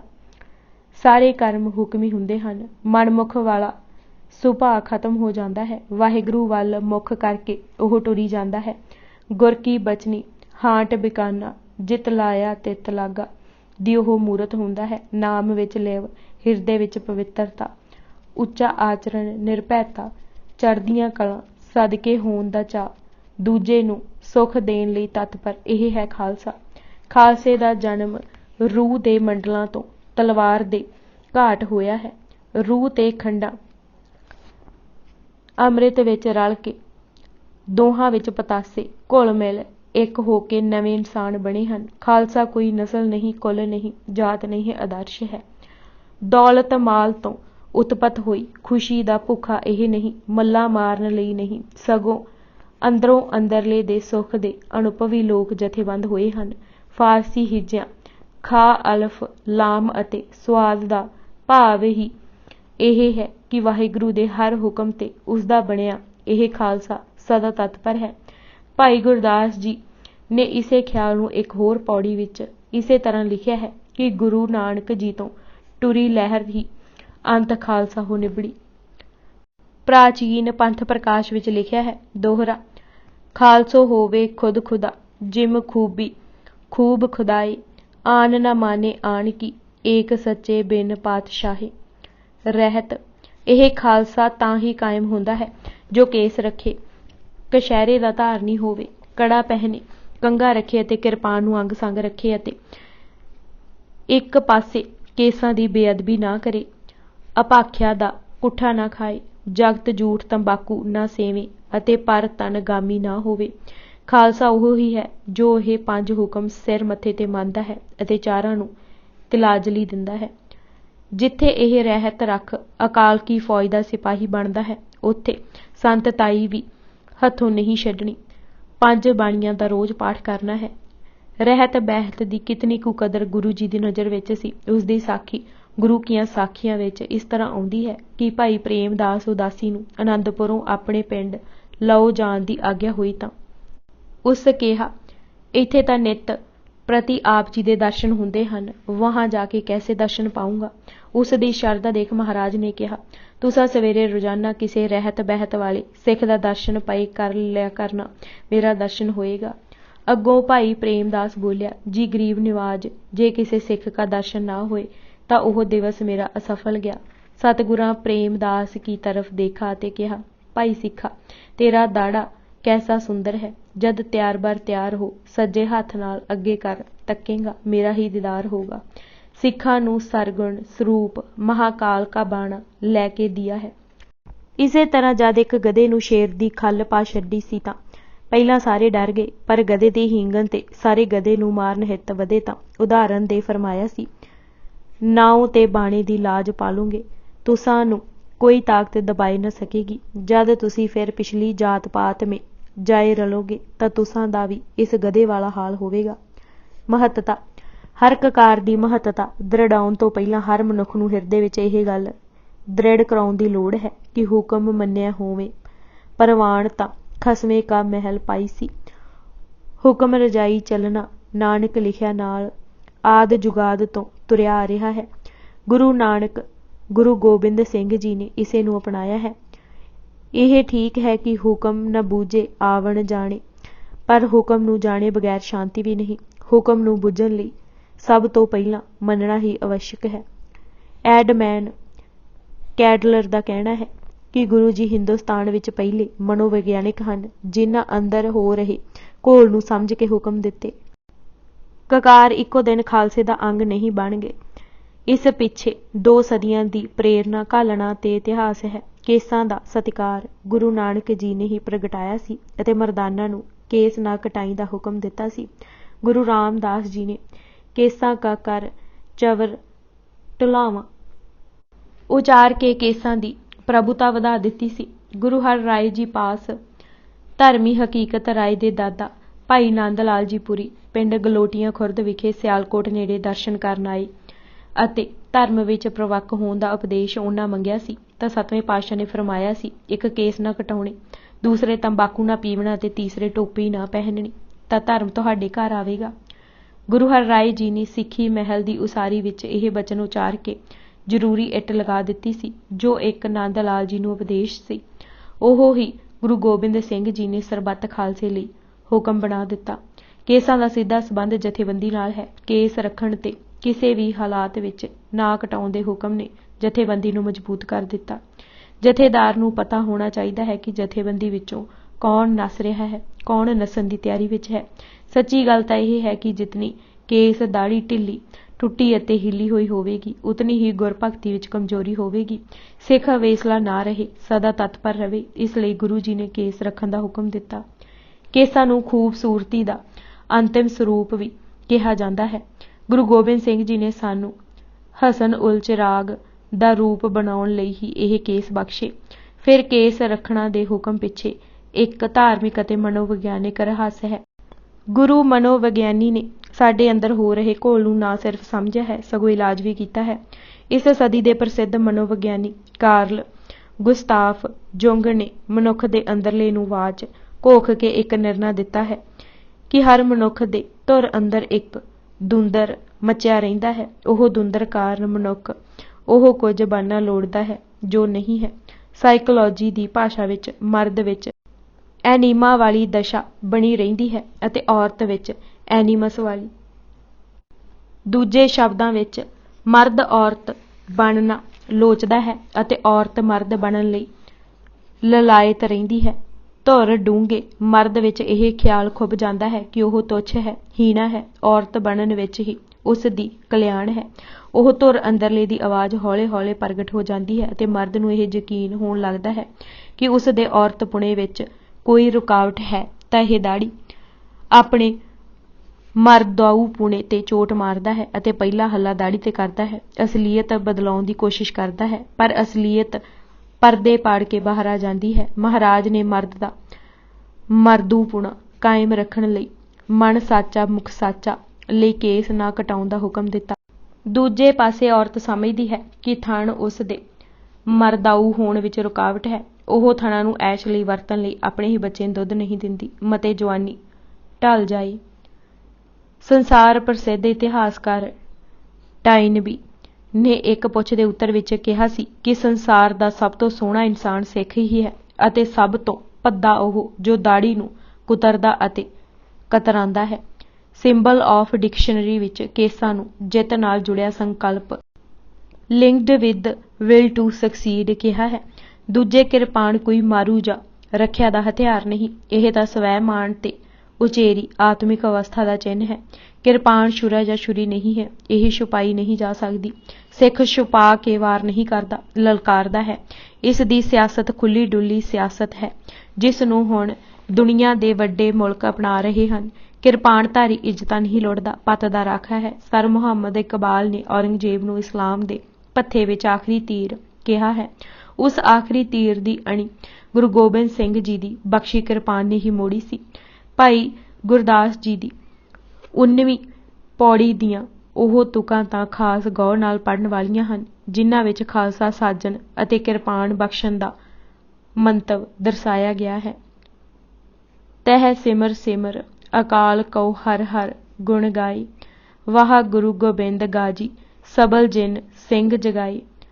ਤਬ ਭਇਓ ਜਗਤ ਸਭ ਖਾਲਸਾ ਮਨਮੁਖ ਭਰਮਾਏ, ਇਉਂ ਉੱਠ ਭਬ ਕੇ ਬਲਬੀਰ ਸਿੰਘ ਸ਼ਸਤਰ ਚਮਕਾਏ। ਤਬ ਸਭ ਤੁਰਕਣ ਕੋ ਛੇਦ ਕਰ ਅਕਾਲ ਜਪਾਏ, ਸਭ ਛਤਰਪਤੀ ਚੁਨ ਚੁਨ ਹਤੇ कहूँ टिकन न पाए। तब जग में धर्म परगास्यो सच हुक्म चलाए, यह 12 सदी नबेड़ कर गुर फतेह बुलाए। सदियां तो जुल्म करदा राज खालसे दी तेग ने ही मुकाया। फिर किरपान दूजे दे हवाले कर दिओ तां दूजे दे अधीन हो गए। सिख ने सियासत अपने हथ रखनी है, किसी दे अधीन नहीं होना। तलवार ਅਤੇ ਕਿਰਪਾਨ ਦਾ ਅੰਤਰ ਦੱਸਦੇ ਸਰਦਾਰ ਪਟੇਲ ਨੇ ਪਾਰਲੀਮੈਂਟ ਵਿੱਚ ਇੱਕ ਪੁੱਛ ਦੇ ਉੱਤਰ ਵਿੱਚ ਕਿਹਾ ਸੀ ਕਿ ਜਦ ਤਲਵਾਰ ਕਿਸੇ ਸਿੱਖ ਦੇ ਪਾਸ ਚਲੀ ਜਾਂਦੀ ਹੈ ਤਾਂ ਕਿਰਪਾਨ ਹੋ ਜਾਂਦੀ ਹੈ। ਹਿੰਦੁਸਤਾਨ ਦੇ ਮੁੱਢਲੇ ਹੱਕਾਂ ਅਧਿਕਾਰਾਂ ਵਿੱਚ ਇਹ ਲਿਖੇ ਜਾਣ ਤੇ ਕਿ ਇੱਕ ਸਿੱਖ ਜਿੱਥੇ ਚਾਹੇ ਜਿਤਨੀ ਲੰਮੀ ਚਾਹੇ ਕਿਰਪਾਨ ਪਹਿਨ ਸਕਦਾ ਹੈ। ਦੇਖ ਇੱਕ ਨੇ ਸਵਾਲ ਕੀਤਾ ਤਾਂ ਪਟੇਲ ਨੇ ਇਹ ਉੱਤਰ ਦਿੱਤਾ ਸੀ, ਕਿਰਪਾ ਅਤੇ ਆਣ ਦਾ ਸੁਮੇਲ ਹੈ ਇਹ ਕਿਰਪਾਨ। ਤੀਜੇ ਕਛਹਿਰਾ ਸਦਾਚਾਰ ਦਾ ਚਿੰਨ੍ਹ ਹੈ। ਇਸੇ ਲਈ ਭਾਈ ਗੁਰਦਾਸ ਜੀ ਨੇ ਕਛਹਿਰੇ ਨੂੰ ਸ਼ੀਤ ਜਤ ਕੀ ਕੱਛ ਕਿਹਾ ਹੈ। ਕਛਹਿਰਾ ਬਖਸ਼ ਕੇ ਗੁਰੂ ਜੀ ਨੇ ਸਿੱਖ ਨੂੰ ਧਾਰਮਿਕ ਤੌਰ ਤੇ ਵੀ ਸੁਤੰਤਰ ਕਰ ਦਿੱਤਾ ਹੈ।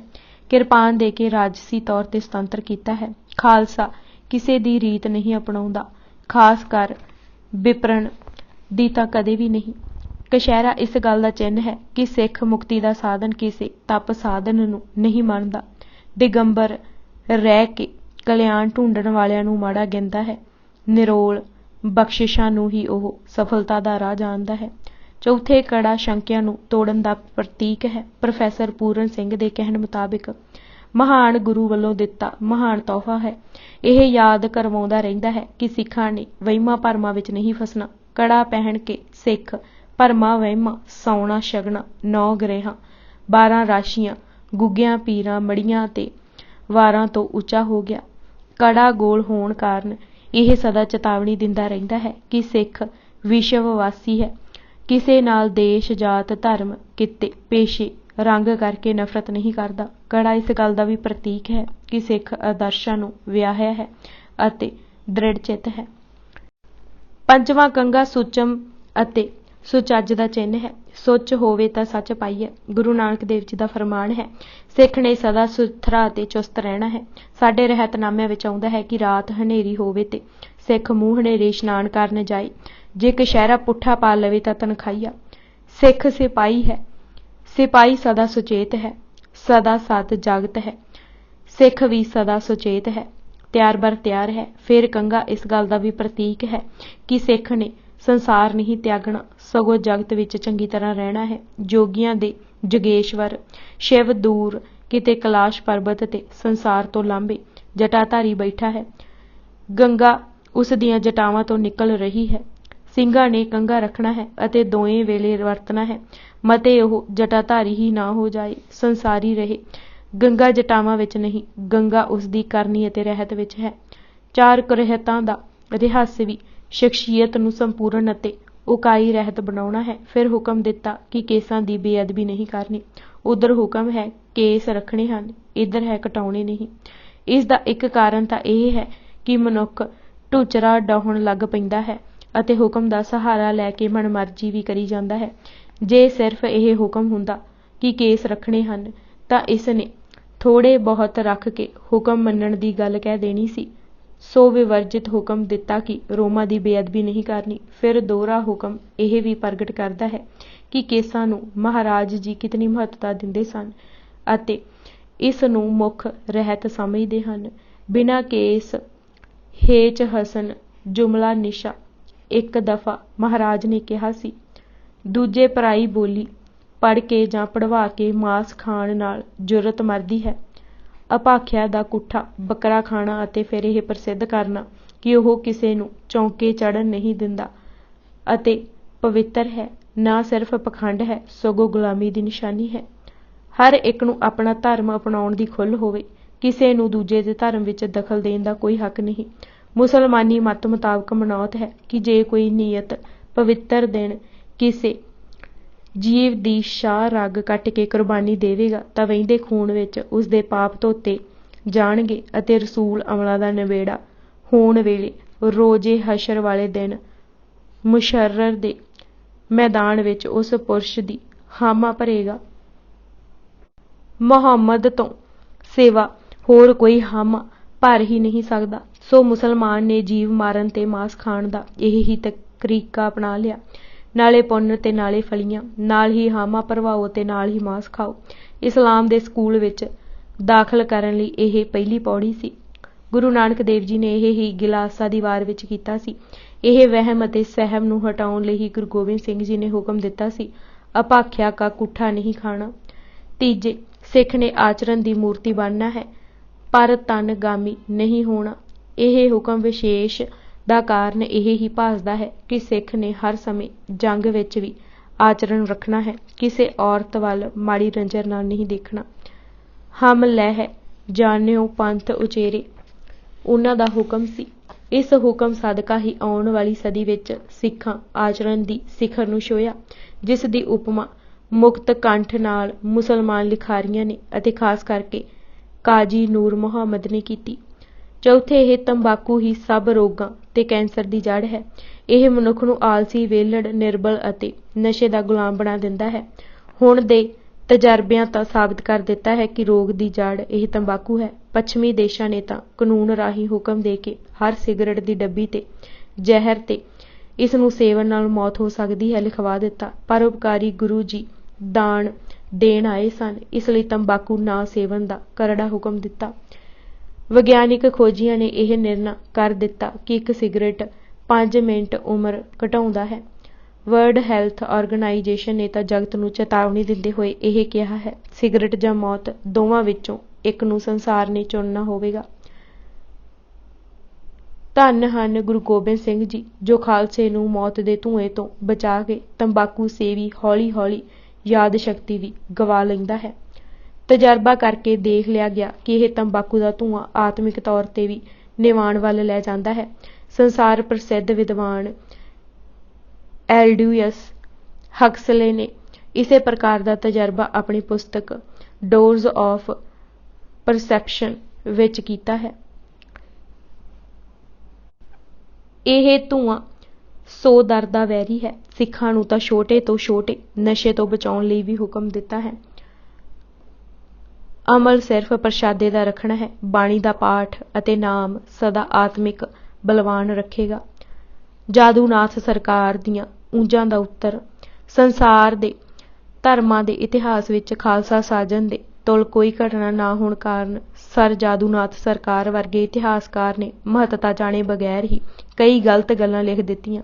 ਸੱਚੀ ਗੱਲ ਤਾਂ ਇਹ ਹੈ ਕਿ ਦੁਨੀਆ ਦੀ ਕਿਸੇ ਕੌਮ ਦਾ ਜਨਮ ਦਿਨ ਮਿਥਿਆ ਨਹੀਂ ਜਾ ਸਕਦਾ। ਸਮਾਂ ਪਾ ਕੇ ਹੀ ਉਸ ਦੀ ਰੂਪ ਰੇਖਾ ਬਣੀ। ਈਸਾਈ ਇਸਲਾਮ ਜਾਂ ਹਿੰਦੂ ਬਣਾਉਣ ਵਾਲੇ ਰਸੂਲ ਈਸਾ ਜਾਂ ਕ੍ਰਿਸ਼ਨ ਨਹੀਂ ਹਨ। ਪਿੱਛੋਂ ਜਾ ਕੇ ਉਹਨਾਂ ਕੌਮ ਜਾਂ ਜਾਤੀ ਦਾ ਰੂਪ ਧਾਰਿਆ। ਪਰ ਸਿੱਖ ਕੌਮ ਦਾ ਜਨਮ ਦਿਨ ਨਿਯਤ ਹੈ। ਉਸੇ ਦਿਨ ਕੌਮ ਨੂੰ ਆਖਰੀ ਸ਼ਕਲ ਆਪੂ ਗੁਰੂ ਜੀ ਨੇ ਦਿੱਤੀ। ਇਸੇ ਲਈ ਲੈਪਲ ਗ੍ਰਿਫਨ ਨੇ ਕਿਹਾ ਸੀ ਕਿ ਗੁਰੂ ਗੋਬਿੰਦ ਸਿੰਘ ਜੀ ਨੇ ਪੰਥ ਇਸੇ ਤਰ੍ਹਾਂ ਪੈਦਾ ਕੀਤੇ ਜਿਵੇਂ ਜੁਪੀਟਰ ਨੇ ਮਿਨਰਵਾ ਪੈਦਾ ਕੀਤਾ। ਗਾਰਡਨ ਦਾ ਕਹਿਣਾ ਹੈ ਕਿ ਗੁਰੂ ਜੀ ਨੇ ਇੱਕੋ ਨਾਂ ਅਤੇ ਇੱਕੋ ਨਾਰਾ ਵਾਹਿਗੁਰੂ ਜੀ ਕੀ ਫਤਿਹ ਦੇ ਕੇ ਕੌਮ ਉਸਾਰ ਦਿੱਤੀ। ਗੋਕਲ ਚੰਦ ਨਰੰਗ ਲਿਖਦਾ ਹੈ ਕਿ ਜਾਤ ਪਾਤ ਤੋੜ ਕੇ ਸਾਰਿਆਂ ਨੂੰ ਇੱਕੋ ਜਿਹੇ ਹਕੂਕ ਦੇ ਕੇ ਇੱਕੋ ਪੂਜਾ ਸਥਾਨ, ਇੱਕੋ ਯਾਤਰਾ ਸਥਾਨ, ਇੱਕੋ ਬਾਟੇ ਵਿੱਚੋਂ ਸਾਰੀਆਂ ਜਾਤਾਂ ਨੂੰ ਅੰਮ੍ਰਿਤ ਛਕਾ ਕੇ ਅਤੇ ਇਸ ਤੋਂ ਵੀ ਵੱਧ ਇੱਕੋ ਝੰਡੇ ਥੱਲੇ ਇੱਕੋ ਲੀਡਰ ਹੇਠਾਂ ਸਾਂਝੇ ਆਦਰਸ਼ਾਂ ਲਈ ਇਕੱਠਾ ਕਰਕੇ ਗੁਰੂ ਜੀ ਨੇ ਸਿੱਖਾਂ ਵਿੱਚ ਨਾ ਭੰਗ ਹੋਣ ਵਾਲੀ ਏਕਤਾ ਪੈਦਾ ਕੀਤੀ ਅਤੇ ਇੱਕ ਲੜੀ ਵਿੱਚ ਪਰੋ ਦਿੱਤਾ। ਇਸ ਜਥੇਬੰਦੀ ਨੇ ਹੀ ਮੁਗਲ ਯਲਗਾਰਾਂ ਦਾ ਟਾਕਰਾ ਕੀਤਾ। ਗੁਰੂ ਜੀ ਨੇ ਖਾਲਸਾ ਸਾਜ ਕੇ ਸਿੱਖਾਂ ਨੂੰ ਜੀਵਨ ਬਤੀਤ ਕਰਨ ਦਾ ਵੀ ਵੱਲ ਸਿਖਾ ਦਿੱਤਾ। ਸਿੱਖ ਧਰਮ ਕੋਈ ਅਸੂਲਾਂ ਦਾ ਪਲੰਦਾ ਨਾ ਰਿਹਾ, ਸਗੋਂ ਇੱਕ ਜੀਵਨ ਜਾਂਚ ਬਣ ਗਿਆ। ਗੁਰੂ ਨਾਨਕ ਨੇ ਸਿੱਖ ਕੌਮ ਦਾ ਮਹਿਲ ਬਾਣੀ ਅਤੇ ਸਿੱਖ ਸੰਗਤ ਤੇ ਖੜਾ ਕੀਤਾ। ਗੁਰੂ ਜੀ ਨੇ ਉਸੇ ਬਾਣੀ ਨੂੰ ਗੁਰੂ ਗ੍ਰੰਥ ਅਤੇ ਸੰਗਤ ਦਾ ਖਾਲਸਾ ਬਣਾ ਦਿੱਤਾ। ਗੁਰੂ ਗੋਬਿੰਦ ਸਿੰਘ ਜੀ ਨੇ ਕੇਸ ਰੱਖਣੇ ਦਾ ਹੁਕਮ ਦੇ ਕੇ ਸਿੱਖਾਂ ਦੀ ਵੱਖਰੀ ਹਸਤੀ ਕਾਇਮ ਕਰ ਦਿੱਤੀ। ਨਿਜਵਾਦ ਸਿੱਖਾਂ ਵਿੱਚੋਂ ਉੱਕਾ ਹੀ ਮੁਕਾ ਦਿੱਤਾ। ਨਿੱਜ ਦੀ ਜ਼ਿੰਦਗੀ ਵਿੱਚ ਸਾਂਝ ਲੈ ਆਂਦੀ। ਸਿੱਖ ਬਚਨਬੱਧ ਹੀ ਨਾ ਹੋਇਆ, ਜਥੇਬੰਦ ਵੀ ਹੋ ਗਿਆ। ਸਿੱਖ ਦੀ ਆਪਣੀ ਰਾਜਨੀਤੀ ਹੋ ਗਈ। ਸਿੱਖ ਆਖਿਆ ਵੀ ਕਰਦੇ ਸਨ, ਸਿੰਘ ਹੋਏ ਰਾਖਿਆ ਕੇ ਮਕਾਨ, ਐਰੇ ਗੈਰੇ ਕਾ ਮੰਗੈ ਫਰਮਾਨ, ਧੁਰ ਦਰਗਾਹੇ ਲਈ ਪਾਤਸ਼ਾਹੀ, ਸ਼੍ਰੀ ਸਤਿਗੁਰ ਕੇ ਮੁਖ ਤੇ ਪਾਈ। ਅੱਜ ਦੀ ਦੁਨੀਆ ਦਾ ਸਮਾਜ ਵਿਗਿਆਨੀ ਮਕੀਵਰ ਕਹਿੰਦਾ ਹੈ ਕਿ ਆਰਥਿਕ, ਰਾਜਨੀਤਿਕ, ਭਾਈਚਾਰਕ ਅਤੇ ਸਮਾਜਿਕ ਮਨੁੱਖ ਦੀ ਜ਼ਿੰਦਗੀ ਦੇ ਵੱਖੋ-ਵੱਖ ਅੰਗ ਅਤੇ ਪੱਖ ਹਨ। ਇਹ ਲੂਣਕੀ ਦੇ ਕੋਈ ਅੱਡ-ਅੱਡ ਖਾਨੇ ਨਹੀਂ ਹਨ। ਇੱਕ ਦਾ ਅਸਰ ਦੂਜੇ ਤੇ ਅਵੱਸ਼ ਪੈਂਦਾ ਹੈ। ਗੁਰੂ ਜੀ ਨੇ ਸਦੀਆਂ ਪਹਿਲੇ ਇਸ ਗੱਲ ਨੂੰ ਜਾਣਿਆ ਅਤੇ ਕੌਮ ਨੂੰ ਸੰਪੂਰਨ ਬਣਾਇਆ। ਕੌਮ ਕਿਸੇ ਦੀ ਮੁਹਤਾਜ ਨਾ ਰਹੀ। ਏਬਸਟਨ ਨੇ ਠੀਕ ਲਿਖਿਆ ਹੈ ਕਿ ਹਿੰਦੁਸਤਾਨ ਦੇ ਲੰਮੇ ਇਤਿਹਾਸ ਵਿੱਚ ਪਹਿਲੀ ਵਾਰ ਕੋਈ ਧਰਮ ਸਿਆਸੀ ਤਾਕਤ ਬਣਿਆ ਅਤੇ ਐਸੀ ਕੌਮ ਦਾ ਜਨਮ ਹੋਇਆ ਜੋ ਆਪਣੇ ਆਪ ਵਿੱਚ ਇੱਕ ਵੱਖਰੀ ਕਿਸਮ ਦੀ ਸੀ। ਹਿੰਦੁਸਤਾਨ ਨੇ ਐਸੀ ਕੌਮ ਕਦੇ ਨਹੀਂ ਸੀ ਵੇਖੀ। ਨੀਵੀਂ ਜਾਤ ਦੇ ਚੂੜੇ, ਚਮਿਆਰ, ਨਾਈ ਅਤੇ ਸ਼ਿੰਬਿਆਂ, ਜਿਨ੍ਹਾਂ ਕਦੇ ਸ਼ਸਤਰ ਨੂੰ ਹੱਥ ਤੱਕ ਨਹੀਂ ਸੀ ਲਗਾਇਆ ਅਤੇ ਜੋ ਉੱਚੀਆਂ ਜਾਤਾਂ ਦੇ ਪੈਰਾਂ ਥੱਲੇ ਲਿਤਾੜੇ ਜਾਂਦੇ ਰਹੇ ਸਨ, ਨੇ ਗੁਰੂ ਜੀ ਦੀ ਅਗਵਾਈ ਹੇਠਾਂ ਨਿਰੀ ਬਹਾਦਰੀ ਦੇ ਗੁਣ ਹੀ ਨਾ ਗ੍ਰਹਿਣ ਕੀਤੇ, ਸਗੋਂ ਦੁਖੀ ਇਨਸਾਨ ਲਈ ਆਪਾ ਵਾਰਨ ਲਈ ਤਿਆਰ ਹੋਏ। ਗੁਰੂ ਜੀ ਨੇ ਸਿੱਖਾਂ ਵਿੱਚੋਂ ਨਿਜਵਾਦ ਖਤਮ ਕਰਕੇ ਦੂਜੇ ਲਈ ਮਰਨ ਦਾ ਚਾਅ ਪੈਦਾ ਕੀਤਾ। ਰੋਂਦੂ, ਨਿਰਾਸ਼ਾਵਾਦੀ ਪੁਰਸ਼ ਨੂੰ ਗੁਰੂ ਜੀ ਨੇ ਖੁਸ਼ ਰਹਿਣਾ, ਆਸ਼ਾਵਾਦੀ ਅਤੇ ਜੁਰਅਤ ਵਾਲੇ ਬਣਾ ਦਿੱਤਾ। ਸਿੱਖ ਵਿੱਚ ਐਸਾ ਗੁਣ ਪੈਦਾ ਕਰ ਦਿੱਤਾ ਜੋ ਟੁੱਟ ਤੇ ਸਕਦਾ ਸੀ ਪਰ ਲਿਫ ਨਹੀਂ ਸੀ ਸਕਦਾ, ਜੋ ਜ਼ੁਲਮ ਦੀ ਵੱਧਦੀ ਲਹਿਰ ਅੱਗੇ ਚਟਾਨ ਬਣ ਕੇ ਖੜਾ ਹੋ ਜਾਏਗਾ, ਬੰਦ ਕਟਾ ਲਵੇਗਾ, ਖੋਪਰੇ ਲੋਹਾ ਲਵੇਗਾ, ਪਰ ਆਦਰਸ਼ ਹੱਥੋਂ ਨਹੀਂ ਛੱਡੇਗਾ। ਕਨਿੰਗਮ ਦੇ ਸ਼ਬਦਾਂ ਵਿੱਚ ਸਿੱਖਾਂ ਦੇ ਆਖਰੀ ਗੁਰੂ ਨੇ ਨਿਰਜਿੰਦ ਲੋਕਾਂ ਦੀਆਂ ਲੁਕੀਆਂ ਕਲਾਂ ਜਗਾ ਕੇ ਉਹਨਾਂ ਦੇ ਮਨਾਂ ਵਿੱਚ ਸਮਾਜਿਕ ਸੁਤੰਤਰਤਾ ਅਤੇ ਰਾਜਨੀਤਿਕ ਵਿਲੱਖਣਤਾ ਪੈਦਾ ਕਰਨ ਲਈ ਗੁਰੂ ਨਾਨਕ ਦੇ ਦੱਸੇ ਪਵਿੱਤਰ ਭਗਤੀ ਆਸ਼ੇ ਲਈ ਸਦੀਵੀ ਚਾਅ ਭਰਿਆ। ਸਰ ਜਾਦੂਨਾਥ ਸਰਕਾਰ ਨੇ ਸਿੱਖੀ ਦਾ ਪਿਛਵਾੜਾ ਨਾ ਜਾਣਦੇ ਹੋਏ ਹੀ ਉਕਾਈ ਖਾਧੀ ਹੈ ਅਤੇ ਪੁੱਠੇ ਨਿਰਣੇ ਲਏ ਹਨ। ਉਹ ਲਿਖਦਾ ਹੈ ਕਿ ਖਾਲਸਾ ਸਾਜ ਕੇ ਗੁਰੂ ਗੋਬਿੰਦ ਸਿੰਘ ਜੀ ਨੇ ਸਿੱਖਾਂ ਦੀਆਂ ਮਨੁੱਖੀ ਸ਼ਕਤੀਆਂ ਨੂੰ ਹੋਰ ਪਾਸਿਆਂ ਤੋਂ ਹਟਾ ਕੇ ਨਿਰੋਲ ਇੱਕ ਵਿਸ਼ੇਸ਼ ਲੀਹ ਤੇ ਪਾ ਦਿੱਤਾ। ਸਿੱਖ ਸਰਵਗੁਣ ਸੰਪੂਰਨ ਨਾ ਰਹੇ। ਗੁਰੂ ਸਾਹਿਬਾਨ ਨੇ ਸਿੱਖਾਂ ਦੀ ਪ੍ਰਾਥਮਿਕ ਏਕਤਾ ਅਤੇ ਧਾਰਮਿਕ ਸੰਗਠਨ ਨੂੰ ਨਿੱਜੀ ਸਫਲਤਾ ਅਤੇ ਰਾਜਨੀਤਿਕ ਉੱਨਤੀ ਦਾ ਸਾਧਨ ਬਣਾ ਲਿਆ। ਇਸ ਦਾ ਸਿੱਟਾ ਨਿਕਲਿਆ ਕਿ ਸਿੱਖਾਂ ਦੀ ਸਦੀਆਂ ਤੋਂ ਹੋ ਰਹੀ ਸਦਾਚਾਰਕ ਅਤੇ ਆਤਮਿਕ ਉੱਨਤੀ ਇੱਕਦਮ ਰੁਕ ਗਈ ਅਤੇ ਉਹ ਕੇਵਲ ਸਿਪਾਹੀ ਹੀ ਬਣ ਕੇ ਰਹਿ ਗਏ। ਸਰਕਾਰ ਦੀ ਇਸ ਲਿਖਤ ਤੋਂ ਇੰਜ ਪ੍ਰਗਟ ਹੁੰਦਾ ਹੈ ਕਿ ਖਾਲਸਾ ਕੋਈ ਗੁਰੂ ਨਾਨਕ ਜੀ ਦੇ ਆਸ਼ਿਆਂ ਦੇ ਉਲਟ ਸਾਜਿਆ ਗਿਆ ਸੀ। ਓਪਰੀ ਨਜ਼ਰ ਵਾਲਾ ਐਸਾ ਹੀ ਸਿੱਟਾ ਕੱਢੇਗਾ। ਗੋਕਲ ਚੰਦ ਨਰੰਗ ਨੇ ਇਸ ਦਾ ਉੱਤਰ ਬਹੁਤ ਢੁਕਵਾਂ ਇਹ ਕਹਿ ਕੇ ਦਿੱਤਾ ਹੈ ਕਿ ਜਿਸ ਤੇਗ ਨੇ ਖਾਲਸੇ ਦੀ ਸ਼ਾਨ ਫੈਲਾਈ ਉਸ ਲਈ ਫੌਲਾਦ ਗੁਰੂ ਨਾਨਕ ਜੀ ਹੀ ਕਮਾ ਕੇ ਦੇ ਕੇ ਗਏ ਸਨ। ਜਿਸ ਬੂਟੇ ਨੇ ਗੁਰੂ ਨਾਨਕ ਜੀ ਵੇਲੇ ਫਲ ਦਿੱਤਾ ਉਸ ਦੀ ਬਿਜਾਈ ਗੁਰੂ ਨਾਨਕ ਜੀ ਵੇਲੇ ਹੀ ਕੀਤੀ ਗਈ ਸੀ ਅਤੇ ਸਿੰਚਿਆ ਬਾਕੀ 8 ਗੁਰੂ ਸਾਹਿਬਾਨਾਂ ਨੇ ਸੀ। ਖਾਲਸੇ ਦੀ ਸਾਜਨਾ ਉਸੇ ਚਲਦੀ ਲਹਿਰ ਦੀ ਇੱਕ ਵਹਾਅ ਸੀ। ਗੁਰੂ ਨਾਨਕ ਦੇਵ ਜੀ ਅਤੇ ਬਾਕੀ ਗੁਰੂ ਸਾਹਿਬਾਨਾਂ ਨੇ ਬਾਣੀ ਵਿਚਾਰ ਵਿਵੇਕ ਸੁੱਚੀ ਕਿਰਤ ਨਿਰਮਲ ਕਰਮ ਸਿਮਰਨ ਤੇ ਨਾਮ ਦੇ ਨਾਲ ਮਨੁੱਖ ਦੀ ਉੱਤਮਤਾ ਇਨਸਾਨੀ ਅਧਿਕਾਰਾਂ ਦੀ ਮਹੱਤਤਾ ਅਤੇ ਸਰਵ ਸਾਂਝੀਵਾਲਤਾ ਅਤੇ ਆਦਰਸ਼ਾਂ ਨੂੰ ਖੂਬ ਦ੍ਰਿੜ ਕਰ ਦਿੱਤਾ ਸੀ। ਜੀਵਨ ਆਸ਼ੇ ਕੁਝ ਹੋਰ ਉਚੇਰਾ ਕਰਨ ਲਈ ਹੀ ਪੰਥ ਦੀ ਸਾਜਨਾ ਕੀਤੀ। ਉੱਚੀ ਪੱਧਰ ਦੀ ਸਿਆਸਤ ਦਿੱਤੀ। ਸ਼ਬਦ ਨਾਲ ਸ਼ਸਤਰ ਦਾ ਸਤਿਕਾਰ ਕਾਇਮ ਕਰਾਇਆ। ਉਸ ਦੀ ਸਿਆਸਤ ਜ਼ਬਰ ਤੇ ਗਿਰਾਵਟ ਵਿਰੁੱਧ ਯੁੱਧ ਦੀ ਸਿਆਸਤ ਬਣਾ ਦਿੱਤੀ। ਇਹ ਕਹਿਣਾ ਤਾਂ ਬਿਲਕੁਲ ਹੀ ਨਿਰਮੂਲ ਹੈ ਕਿ ਗੁਰੂ ਗੋਬਿੰਦ ਸਿੰਘ ਜੀ ਨੇ ਖਾਲਸੇ ਨੂੰ ਨਿੱਜੀ ਲਾਭ ਲਈ ਵਰਤਿਆ। ਖਾਲਸਾ ਸਾਜਣ ਤੋਂ ਪਹਿਲਾਂ ਗੁਰੂ ਜੀ ਨੇ 7 ਜੰਗਾਂ ਲੜੀਆਂ ਸਨ।